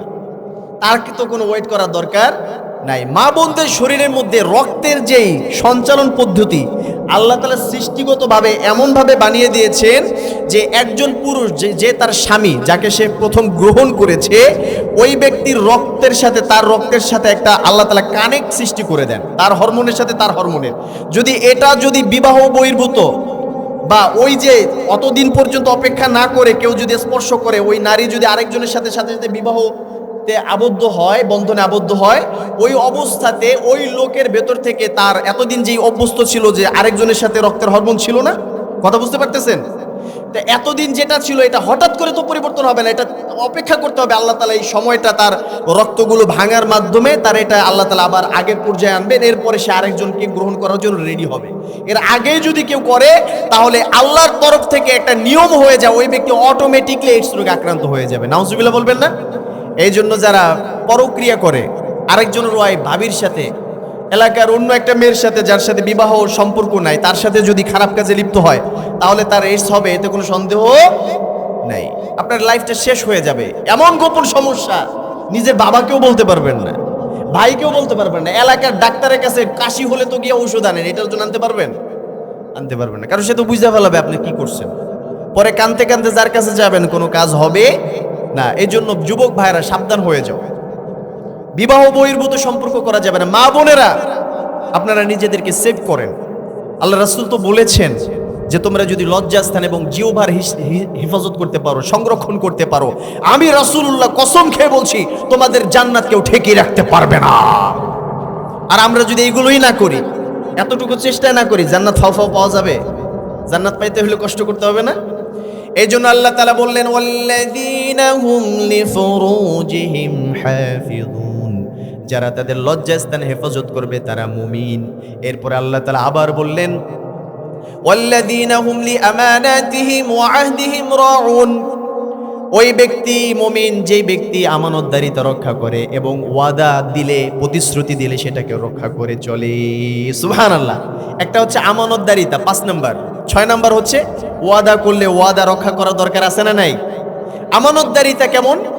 আমানত এটা আল্লাহর তরফ থেকে আমানত আসে। অনেক সময় আমরা একজন আরেকজনের কাছে আমানত রাখি না, ভাই আমার 50,000 টাকা, আমার ঘরটা ভাঙা, আমার দরজাটা বেশি ভালো না, সুতরাং এই 50,000 টাকা তোমার কাছে রাখলাম আজকে রাতের জন্য আমানত। রাতের জন্য কি আমানত।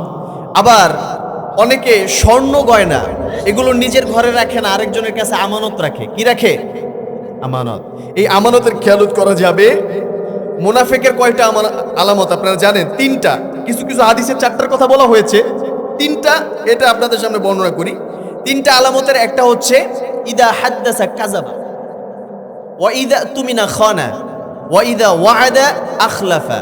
যদি ওই ব্যক্তি কথা বলে মিথ্যা বলে, যদি ওয়াদা করে মিথ্যা ওয়াদা করে, ওইটাকে রক্ষা করে না। তার কাছে যদি কেউ আমানত রাখে সেটাকে খেয়ানত করে। এই 3টা বৈশিষ্ট্য যার ভিতর আছে সে কি মুমিন নাকি মুনাফিক?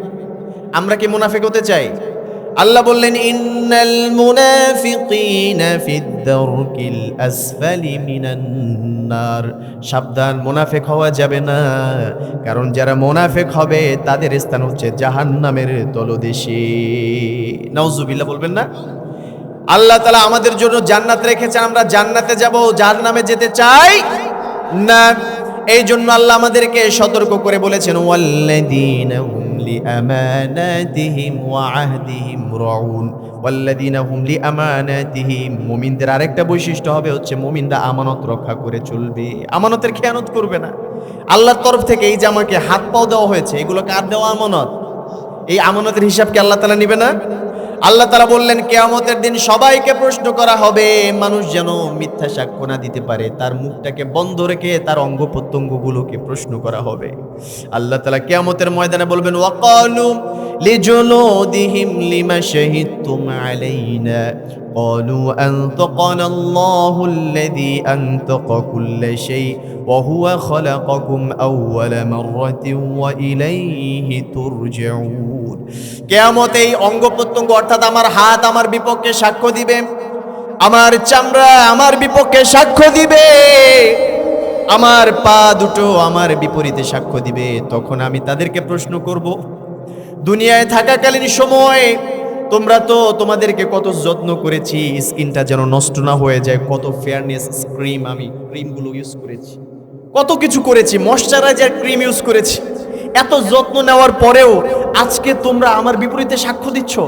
তখন তারা বলবেন আজকে আমাদেরকে বলে লাভ নাই, কারণ তোমাকে যখন দুনিয়াতে হাত হিসেবে আমাকে দেওয়া হয়েছিল, দুইটা চোখ দেওয়া হয়েছিল, জিহ্বাটা দেওয়া হয়েছিল, তোমাদেরকে পা দেওয়া হয়েছিল, কান দেওয়া হয়েছিল, সব কিছু দেওয়ার পরে ওইগুলোকে কাজে লাগাও নাই, আমানতগুলোর খেয়ানত করেছো।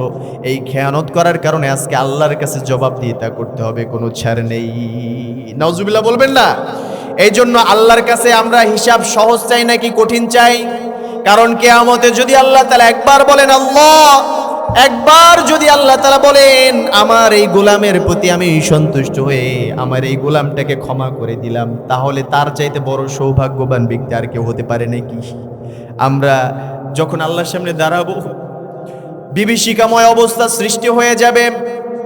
আল্লাহ বলেছেন কতটা ভয়ঙ্কর পরিস্থিতি হবে কিয়ামতে। শোনো, যখন কিয়ামত হবে তখন একজন মা কুল্লু মুরদিআতিন, আল্লাহ বলেছেন ইয়া আইয়ুহান নাসু ইত্তাকু রাব্বাকুম ইন্না যালযালাতাস সাআতি শাইউন আযীম ইয়াওমা তারাউনাহা তাযহালু কুল্লু মুরদিআতিন আম্মা আরদাআত ওয়া তাদাউ কুল্লু যাতি হামলিন হামলাহা।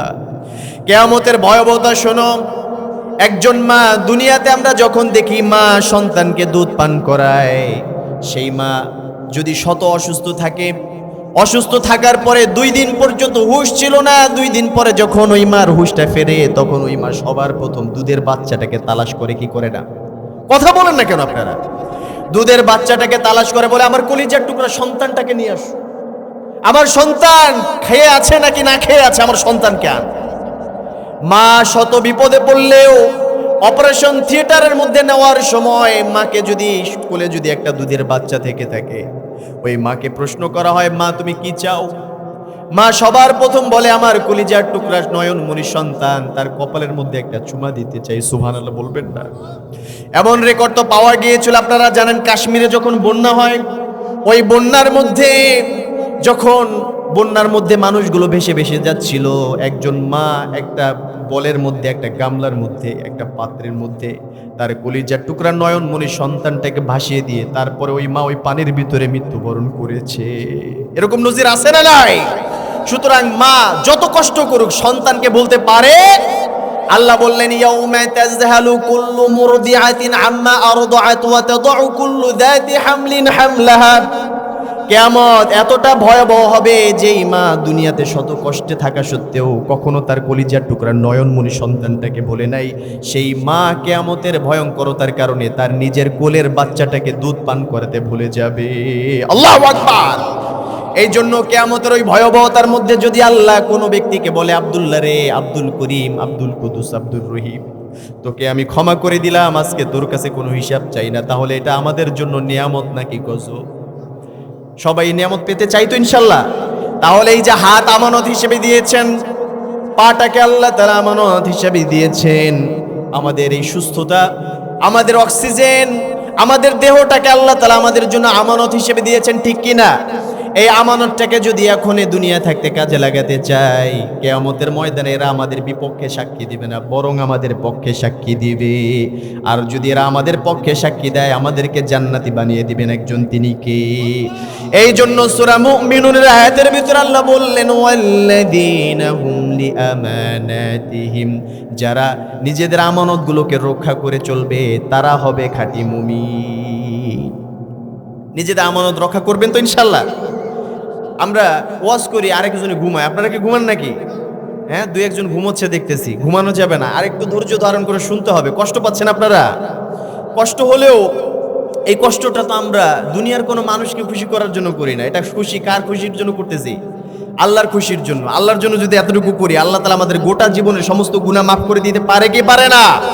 তাহলে আল্লাহর কাছে আমরা বলি ও আল্লাহ, আজকে যেই মাহফিলের মধ্যে আমরা ধৈর্য ধারণ করে আপনার কথাগুলো শুনেছি, আমাদেরকে যেভাবে করে একসাথে হয়ে আমরা কোরআনের কথা শুনেছিলাম, আমাদেরকে কিয়ামতের ময়দানে ওইভাবে একসাথে জান্নাতীওয়ালা হিসেবে কবুল করেন। সবাই বলেন আমিন। আমানতের কথা শুধু শুনলাম, আমানত শুধু এইগুলা না, আরো আমানত আছে না নাই? মা বোনদের কাছে অনেক সময় একটা কথা প্রচলন আছে, যদি কোনো কথা সমাজের মধ্যে সরিয়ে দিতে হয়, মসজিদের মাইকে বলার আগে নাকি মা বোনের কাছে বললে সেটা আগে নাকি প্রচার হয়ে যায়। কথা বুঝতে পারছেন? সব মা বোন এক না, মুখ পাতলা অভ্যাস রাখা যাবে না। একজন আপনার কাছে বিশ্বাস করে, আমি জাহিদ ভাইয়ের কাছে বিশ্বাস করে বললাম, জাহিদ ভাই আমার এই গোপন কথাটা কারো কাছে বলি নাই, আপনার কাছে বললাম। বলার পরে জাহিদ ভাইয়ের কাছে এই কথাটা আমানত। এটা কি? সবাই বলেন আমানত। এই আমানতটা রক্ষা করার দরকার আছে না নাই? এই আমানতটা যদি খেয়ানত করি তাহলে আল্লাহ তাআলা অসন্তুষ্ট হয়ে যাবেন না? এই জন্য এই আমানতগুলো রক্ষা করতে হবে। কারো কথা কারো কাছে লাগানো যাবে না। যারা কথা লাগিয়ে বেড়ায় তাদের কাছে ধারে কাছে যাওয়া যাবে না। যদি আপনার কাছে কেউ আরেকজন সম্পর্কে গীবাত করতে আসে, বলে অমুক ব্যক্তি এটা কইস, আপনার সতর্ক হয়ে যেতে হবে যে এই ব্যক্তি যেহেতু তার সম্পর্কে আমার কাছে বলতে পারছে, একটু পরে আমার সম্পর্কে তার কাছে গিয়ে বলবে, ঠিক কিনা? এই জন্য এই সকল লোক থেকে দূরে থাকতে হবে। আল্লাহ তাআলা সূরা ফুরকানের ৭২ নম্বর আয়াতের ভিতরে এই জন্য বললেন, ওয়া ইযা মাররু বিল্লাগwi মাররু কিরামা। মুমিন ব্যক্তিরা যখন, রহমানের বান্দারা, প্রিয় বান্দারা যখন রাস্তা দিয়ে যায়, তখন যদি কোনো অশ্লীল কথাবার্তা হতে দেখে, কারণ আবে গীবাত শিকায়ত হতে দেখে, আমানতের খেয়ানত হতে দেখে, ওই ব্যক্তি সেখান থেকে সম্মানের সাথে পাশ কাটিয়ে চলে যায়। সুবহানাল্লাহ। অহংকার করা যাবে না। আমরা যখন কারো নিন্দা করি, কারো সম্পর্কে বলি, তখন মনে মনে চিন্তা করি আমি সবচেয়ে ভালো। বলার সময় একজনের দোষ ত্রুটি বর্ণনা করলে তো এটাই মনে হয় আমি সবচেয়ে কি ভালো। কিন্তু রাসূল সাল্লাল্লাহু আলাইহি ওয়াসাল্লাম কখন এটা করেছেন? আল্লাহ রাসূল সব সময় বলতেন, হাদিসের ভিতরে এসেছে, আল্লাহুম্মা জাআলনি শাকুরা ওয়াজআলনি সাবুরা ওয়াজআল ফি আইনি সগীরা ওয়া ফি আ'য়ুনিন নাসি কাবীরা। আল্লাহ আমাকে আপনি ধৈর্যশীল বান্দা বানান, আমাকে আপনি কৃতজ্ঞ বান্দা বানান, এবং আমার নিজের চোখে আমাকে ছোট বানিয়ে মানুষের চোখে আমাকে বড় বানিয়ে দেন। আমিন বলেন। এই দোয়াগুলো করতে হবে, নিজেকে বড় ভাবা যাবে না। সুলাইমান আলাইহিস সালামের নাম শুনছেন আপনারা? সুলাইমান আলাইহিস সালাম এই পৃথিবীর মহান 4 জন বাদশা ছিল, আপনারা জানেন না? 4 জন মানুষকে আল্লাহ তাআলা গোটা পৃথিবীর পাওয়ার দিয়েছিলেন। আল্লাহু আকবার। 4 জন মানুষের ভিতরে 2 জন ছিল মুমিন আর 2 জন কাফের। মুমিন 2 জনের ভিতরে একজন ছিল সুলাইমান আলাইহিস সালাম। সুলাইমান আলাইহিস সালামকে আল্লাহ তাআলা গোটা পৃথিবীর পাওয়ারটাকে কন্ট্রোল করার মতো সুযোগ সুবিধা দিয়েছিলেন। আল্লাহ সুলাইমান সম্পর্কে বর্ণনা করতে গিয়ে সূরা নামলের মধ্যে বলেন, ওয়ালাকাদ আতাইনা দাউদ ওয়া সুলাইমানা ইলমা। অন্য জায়গায় বলেছেন মানতিকুত তায়র ওয়া উতিনা মিন কুল্লি শাই, যে সুলাইমান সম্পর্কে শোনো, সুলাইমানকে আমি আল্লাহ তাআলা পাখির ভাষা বোঝার মতো পাওয়ার দিয়েছিলাম। সুবহানাল্লাহ বলেন। সুলাইমান আলাইহিস সালাম সম্পর্কে কোরআনে বলা হয়েছে, ওয়া হুশিরা লিসুলাইমানা জুনুদুহু মিনাল জিন্নি ওয়াল ইনসি ওয়াত তায়র। যখন সুলাইমান আলাইহিস সালাম রাস্তা দিয়ে হেঁটে যেতেন, তখন 3টা বাহিনী তার সাথে থাকতো। কয়টা? আপনাদের মন মানসিকতা কোন দিক গেছে আমি তো বুঝতে পারতেছি না। অ্যাক্টিভ ছিলেন একটু আগে, মাঝে মাঝে একটু ঝিমায় পড়েন। আমি যতটুকু জানি ঝালকাঠের মানুষের তো শক্তি আরো বেশি। সবাই বলে আল্লাহু আকবার। এই মাহফিলের ভিতরে গর্জন দিয়ে আল্লাহকে শুনাইয়ে দিবেন যে আল্লাহ, আমরা এখন পর্যন্ত আপনার জন্য ডেকে আছি। আল্লাহকে সবাই ডাক দিতে লজ্জা আছে? বলেন আল্লাহ। আরো জোরে বলেন আল্লাহ। সেই আল্লাহর জন্য আমরা কোরআন শুনতেছি। প্রিয় ভাইয়ারা, এদিক ওদিক তাকিয়ে সময় নষ্ট করা যাবে না। সুলাইমান আলাইহিস সালাম যখন রাস্তা দিয়ে যেতেন, 3টা বাহিনী তার সাথে থাকতো। কয়টা? একটা বাহিনী ছিল তার পাখিদের মধ্য থেকে। এই পাখিরা সূর্যের আলো থেকে, সূর্যের তাপ থেকে সুলাইমান আলাইহিস সালামকে সেভ করতেন। সুবহানাল্লাহ বলবেন না? এরপরে আরেকটা বাহিনী ছিল জিনদের বাহিনী। এই জিনেরা সুলাইমানকে গার্ড দিয়ে তারপরে বিভিন্ন জায়গায় নিয়ে যেতেন, যেই কারণে কেউ চাইলেই সুলাইমান আলাইহিস সালামের ক্ষতি করতে পারতো না। আরেকটা বাহিনী ছিল মানুষের মধ্য থেকে। এই 3টা বাহিনী সুলাইমানের সাথে চলাফেরা করতো। কত পাওয়ার! এই সম্পর্কে আল্লাহ তাআলা বললেন, ইয়া আইয়ুহান নামলু দুখুলু মাসাকিনাকুম। একদিন সুলাইমান আলাইহিস সালাম রাস্তা দিয়ে যাচ্ছিলেন, এমত অবস্থায় তার সাথে বাহিনীরা সবাই আছে। এমন অবস্থায় একটা পিঁপড়া, মহিলা পিঁপড়া, ওর দলের পিঁপড়াদেরকে বলতেছে যে পিঁপড়ারা সবাই তোমাদের মাসাকিনাকুম, সবাই সবার ঘরের ভিতরে প্রবেশ করো। কোথায় প্রবেশ করো? ঘরের ভিতরে প্রবেশ করো। পিঁপড়ারা প্রশ্ন করলো, কেন প্রবেশ করতে বলতেছো? আমরা তো এখানে খাবার জোগাড় করছি। এমত অবস্থায় ওই পিঁপড়া আবার বলল যে সুলাইমান এখান দিয়ে যাচ্ছে, না বুঝে আমাদেরকে পৃষ্ঠ করে ফেলবে, আমাদেরকে ধ্বংস করে ফেলবে। সুলাইমান তো দেখতে পাবে না হয়তো, বা আমরা তো ছোট, সুতরাং আমাদেরকে ঘরে প্রবেশ করতে হবে। এই কথাটা আল্লাহ তাআলা সুলাইমানের কর্ণকুহর পর্যন্ত পৌঁছায় দিলেন। আল্লাহু আকবার। আল্লাহ তাআলা সুলাইমান আলাইহিস সালামকে প্রত্যেকটা প্রাণীর ভাষা বুঝতে সক্ষমতা দিয়েছিলেন। পিঁপড়ার যখন এই কথাগুলো সুলাইমান আলাইহিস সালাম শুনলেন, সুলাইমান চাইলেই অহংকার করতে পারতেন কি পারতেন না? আমাদের মতো সাধারণ মানুষ হলে মনে মনে চিন্তা করতাম, আমার চাইতে বড় পাওয়ারফুল আর কে আছে? আমার ভয় পিঁপড়া পর্যন্ত গর্তের ভিতরে ঢুকে যায়, আমার চাইতে বড় কে আছে? ঠিক কিনা? কিন্তু সুলাইমান আলাইহিস সালাম এই কথা বলল না। সুলাইমান আলাইহিস সালাম দুইটা কাজ করলেন। প্রথম, একটা মুস্কি হাসি দিলেন, ফাতাবাসসামা দাহিকা, একটা মুস্কি হাসি দিলেন। দ্বিতীয় কাজটা হচ্ছে আল্লাহর কাছে দোয়া করলেন, রব্বি আউজি'নি আন আশকুরা নি'মাতাকাল্লাতী আন'আমতা আলাইয়া ওয়া আলা ওয়ালিদাই। ও রব, আজকে আমাকে আপনি যেই ক্ষমতা দিয়েছেন, এই ক্ষমতা আমি সুলাইমানের কোনো কৃতিত্ব না। আমি সুলাইমান চাইলে এই ক্ষমতা আমি কখনো লাভ করতে পারতাম না। এটা একমাত্র আপনার করুণা। কার করুণা? জোরে বলেন।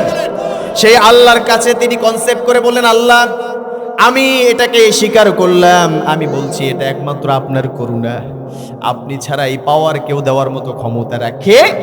রব্বি আউজি'নি, আল্লাহ আমাকে আপনি সক্ষমতা দান করেন। আমার বাবাকে অর্থাৎ দাউদ আলাইহিস সালামকে এবং আমি সুলাইমানকে আপনি যত নিয়ামত দিয়েছেন, এই নিয়ামতের পরিপূর্ণ শুকরিয়া যেন আমি আদায় করতে পারি, সেই সক্ষমতা আমাকে দান করেন। সুবহানাল্লাহ। তাহলে সুলাইমান আলাইহিস সালাম চাইলেই অহংকার করতে পারতেন, আরেকজনের দোষ ত্রুটি বর্ণনা করতে পারতেন কি পারতেন না? কিন্তু তিনি এগুলো না করে তিনি কি করেছেন? তিনি নিজেকে আল্লাহর সামনে বিলীন করে দিয়েছেন। তিনি আরেকজনের দোষ ত্রুটি খুঁজে বেড়ান নাই। তিনি মানুষের আমানত রক্ষা করছেন। তিনি কখনো মানুষের আমানত খেয়ানত করে নাই। আমরা আমানতের খেয়ানত করব? এরপর আল্লাহ 6 নম্বরে বললেন, ওয়া আহদিহিম রাউন। আহদুন শব্দের অর্থ হচ্ছে প্রতিশ্রুতি। কেউ কাউকে কথা দিলাম যে আব্দুল কুদ্দুস, তুমি আমাকে আজকে 20,000 টাকা ধার দাও, কর্জে হাসানা দাও, তোমাকে এটা আমি আগামী শনিবার দিব। আজকে শনিবার না, আগামী শনিবার তোমাকে দিব। এই যে প্রতিশ্রুতি করলেন, ওয়াদা করলেন, এই ওয়াদাটা রক্ষা করার ব্যাপারে আল্লাহ খুব গুরুত্ব আরোপ করেছেন। আল্লাহ বলেছেন মুমিনদের একটা বৈশিষ্ট্য হবে, তারা ওয়াদা রক্ষা করবে। সুবহানাল্লাহ বলেন। আল্লাহ রাসূল হাদিস বর্ণনা করেছেন, লা ঈমানা লিমাল্লা আমানাতালা ওয়ালা দীনা লিমাল্লা আহদালা। যেই ব্যক্তির আমানতের রক্ষা নাই, ওই ব্যক্তি কখনো ঈমানদার হতে পারে না। যেই ব্যক্তি ওয়াদা রক্ষা করে না, সেই ব্যক্তির কখনো দিনদারিত্ব থাকতে পারে না। এই জন্য ওয়াদা রক্ষা করার দরকার আছে না নাই? যখন যাকে যেই কথাটা ওয়াদা করবেন, সেটা সাথে সাথে পালন করার চেষ্টা করবেন। রাজি আছে তো ইনশাল্লাহ? সাহাবীদের আদর্শ ছিল, সাহাবীরা যদি বলতো আগামীকাল 10টা বাজে ওই মুখ জায়গায় থাকে, তাহলে সে ওই 10টা বাজেই সেখানে থাকার চেষ্টা। কিন্তু আমাদের কিছু মানুষ এখন আছে, বলে আগামীকাল 8টা বাজে থাকবো, কিন্তু 1টা বেজে যায়, কোনো খোঁজ খবর থাকে। আবার অনেকে কর্জে হাসানা নেয়, ধার নেয়, একজনের বিপদে ধার দিবে, এটা কার আদেশ? আল্লাহর আদেশ না? আপনাকে আমাকে যদি আল্লাহ তাআলা নিয়ামত দান করেন, আর ওই নিয়ামত পেয়ে আমার কাছে একজন দ্বারস্থ হলো, বললো যে ভাই তুমি আমাকে কিছু ধার দাও, আমার স্ত্রীর আজকে ডেলিভারি, আজকে সন্তান প্রসব করবে, ডক্টরের ট্রিটমেন্ট দরকার। সুতরাং আমি তো দিন মজুর মানুষ, আমার কাছে এতগুলো টাকা একসাথে নাই, হঠাৎ লেগে গিয়েছে, সামনের সপ্তাহে টাকা আসবে, তুমি আমাকে এই টাকাটা এখন দাও, বিপদ থেকে আমি রক্ষা পাই, সামনের সপ্তাহে তোমাকে টাকাটা ব্যাক করব। এই কথাটা যদি বলে, এরকম বলে কি বলে না? এই কথাটা বললো, এমত অবস্থায় ওই ব্যক্তিও বিশ্বাস করে দিল। দেখা গেছে যে ওই 1 সপ্তাহ তো দূরের কথা, পরের সপ্তাহ তারে আর খুঁজে পাওয়া যায়।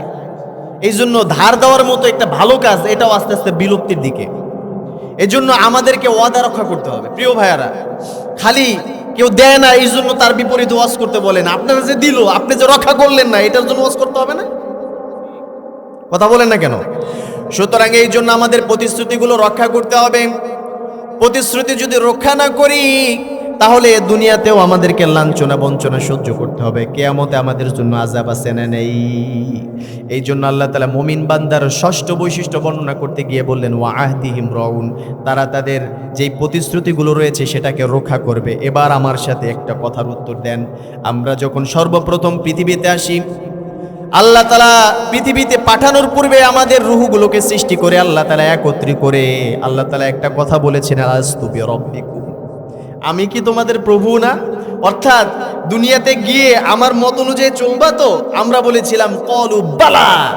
বালা শব্দ আরবি গ্রামার যারা বুঝেন, এখানে উলামা একরাম রয়েছেন, বালা শব্দ দ্বারা বোঝানো হয় অবশ্যই আল্লাহ, কেন না? আপনি যেটা বলবেন সেটাকেই পালন করব। আল্লাহু আকবার। এই কথা বলে আল্লাহর সাথে আমরা প্রতিশ্রুতি দিয়েছিলাম, ওয়াদা করেছিলাম, করেছি কি করি নাই? এই অবস্থাতে দুনিয়াতে আসলাম, আসার পরে আমাকে আল্লাহ তাআলা যেই ওয়াদা দিয়ে পাঠিয়েছিলেন, যেই প্রতিশ্রুতি আমার কাছ থেকে আল্লাহ তাআলা নিয়েছিলেন, সেই প্রতিশ্রুতি আমরা এখন প্রতিদিন ভাঙি কি ভাঙি না? কিন্তু এটা ভাঙা যাবে? আল্লাহর গোলামি করতে হবে না? একটা জিনিস মনে রাখবেন, আমি তো বলেছি যে আল্লাহকে যদি খুশি করতে পারেন, এই পৃথিবীর গোটা পৃথিবী কেউ আপনার উপরে খুশি না, একমাত্র আল্লাহ খুশি। আপনার পৃথিবী আখেরাত সবকিছু ধন্য হয়ে যাবে। আর আপনার উপরে আল্লাহ তাআলা নারাজ, আল্লাহর সাথে সম্পর্ক ভালো নাই, আল্লাহর সাথে রিলেশনশিপটা ভালো না। গোলামগুলো, কাফেররা, মুশরিকরা, ওদের একটা প্রথা ছিল, ওই কন্যা সন্তানটাকে জীবিত অবস্থায় কবরস্থ করতো। নাউজুবিল্লাহ বলবেন না? এরপরে স্ত্রী যে থাকতো, নিজের স্ত্রীর সাথে আরেকজন এসে যদি খারাপ কাজ করতে চাইতো সেটা করতে দিত, ফিরাইতো না। নাউজুবিল্লাহ বলবেন না? আপনার স্ত্রীকে কেউ স্পর্শ করবে, আপনি সহ্য করবেন? হ্যাঁ, এই যে পত্রিকার ভিতরে মার্ডার দেখা যায়, বেশিরভাগই দেখা যায় এই কারণে যে তার স্ত্রী আরেকজনের সাথে কথা বলেছে, আরেকজনের সাথে অন্য সম্পর্কে লিপ্ত হয়েছে, আরেকজনের সাথে দেখা করেছে, রাগ হয়ে স্বামী ওইটা বরদাস্ত করতে তো পারেই না, ওই নারীকে পর্যন্ত হত্যা করে নেয়, যে তোকে আমি যে তো জীবনে পাই নাই, ও তোকে পাবে না, সেই ব্যবস্থা করে দিলাম। আছে না নাই? সুতরাং ওই সময় এই প্রথাটা ছিল যে নারীকে মূল্যায়ন করা হতো না, ঘরের স্ত্রীকে আরেকজনের হাতে তুলে দেওয়া হতো, সে যদি চাইতো আর না চাইতো। এরপরে দেখা যেত যেই নারী একবার অসুস্থ হয়ে যেত, মাস শেষে মাসিক হতো, ওই নারী যখন অসহায় অবস্থায় পড়ে যেত, সাথে সাথে তাকে লাথি দিয়ে ঘর থেকে বের করে দেওয়া হতো। নাউজুবিল্লাহ।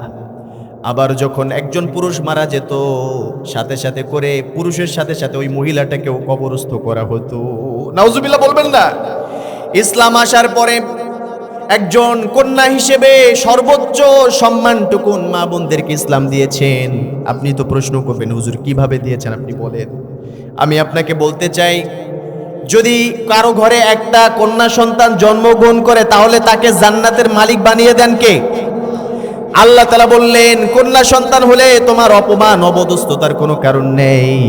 ইসলামে আমি আল্লাহ তাআলা তোমাদের কন্যাদেরকে এত মর্যাদাবান বাড়িয়ে দিলাম, তুমি যদি কোনো ঘরে আসো তাহলে ওই ঘরটাকে আমি জান্নাতের বাগিচা বানিয়ে দেই। যার ইনকাম সোর্স ভালো নাই, ওই ব্যক্তির ঘরে যদি আল্লাহ তাআলা একবার কন্যা সন্তান দান করে, আল্লাহর রাসূল বললেন এতদিন পর্যন্ত ওই রোগটা যদি অভাবের ভিতরে পতিত থাকে, কন্যা সন্তান হওয়ার ফলে ওই ব্যক্তির সমস্ত রিজিকের দায়ভার আল্লাহ নিয়ে বরকতকে বাড়িয়ে দেয়। সুবহানাল্লাহ। আমরা বিশ্বাস করি তো আল্লাহকে। ওয়ালাউ আন্না আহলাল কুরা আমানু ওয়াত্তাকাউ লাফাতাহনা আলাইহিম বারাকাতিম মিনাস সামাই ওয়াল আরদ। সবাই বলেন আল্লাহু আকবার। আল্লাহ বললেন, আমি আল্লাহ তাআলার উপরে যদি কেউ ঈমান এনে, আমার উপরে বিশ্বাস করে, আমাকে ভয় করে, আমার বিধানটাকে যদি মানতে পারতো, আমি আল্লাহ তাআলা আকাশ এবং জমিনের সবগুলো বরকতের দরজা তার জন্য উন্মোচন করে দিতাম। সুবহানাল্লাহ। কোন জনপদ যদি আমার উপরে এইগুলো করতো, আমি আল্লাহ তাআলা ওই জনপদের জন্য, ওই এলাকাবাসীর জন্য সমস্ত বরকতের দরজা খুলে দিতাম। এই জন্য আমরা বরকত যদি পেতে চাই, ভরসা করতে হবে একজন উপরে, তিনি কে? মা বোনদেরকে আল্লাহ তাআলা কন্যা হিসেবে সম্মান দিলেন। এবার আসেন আমরা দেখি স্ত্রী হিসেবে কতটুকু সম্মান দিয়েছে। একটু আগে তো বললাম, জাহিলিয়াতের জমানায় স্ত্রীদেরকে আরেকজনের সাথে খারাপ কাজ করার জন্য দেওয়া হতো, কোনো সম্মান ছিল না। না চাইলেও চুল ধরে টেনে তারপর আরেকজনের ঘরের ভিতরে শোয়াই দিত। একজন স্ত্রী হিসেবে যখন ইসলাম স্ত্রী হিসেবে একজন নারীকে কি মর্যাদা দিল, আসেন আমরা দেখি।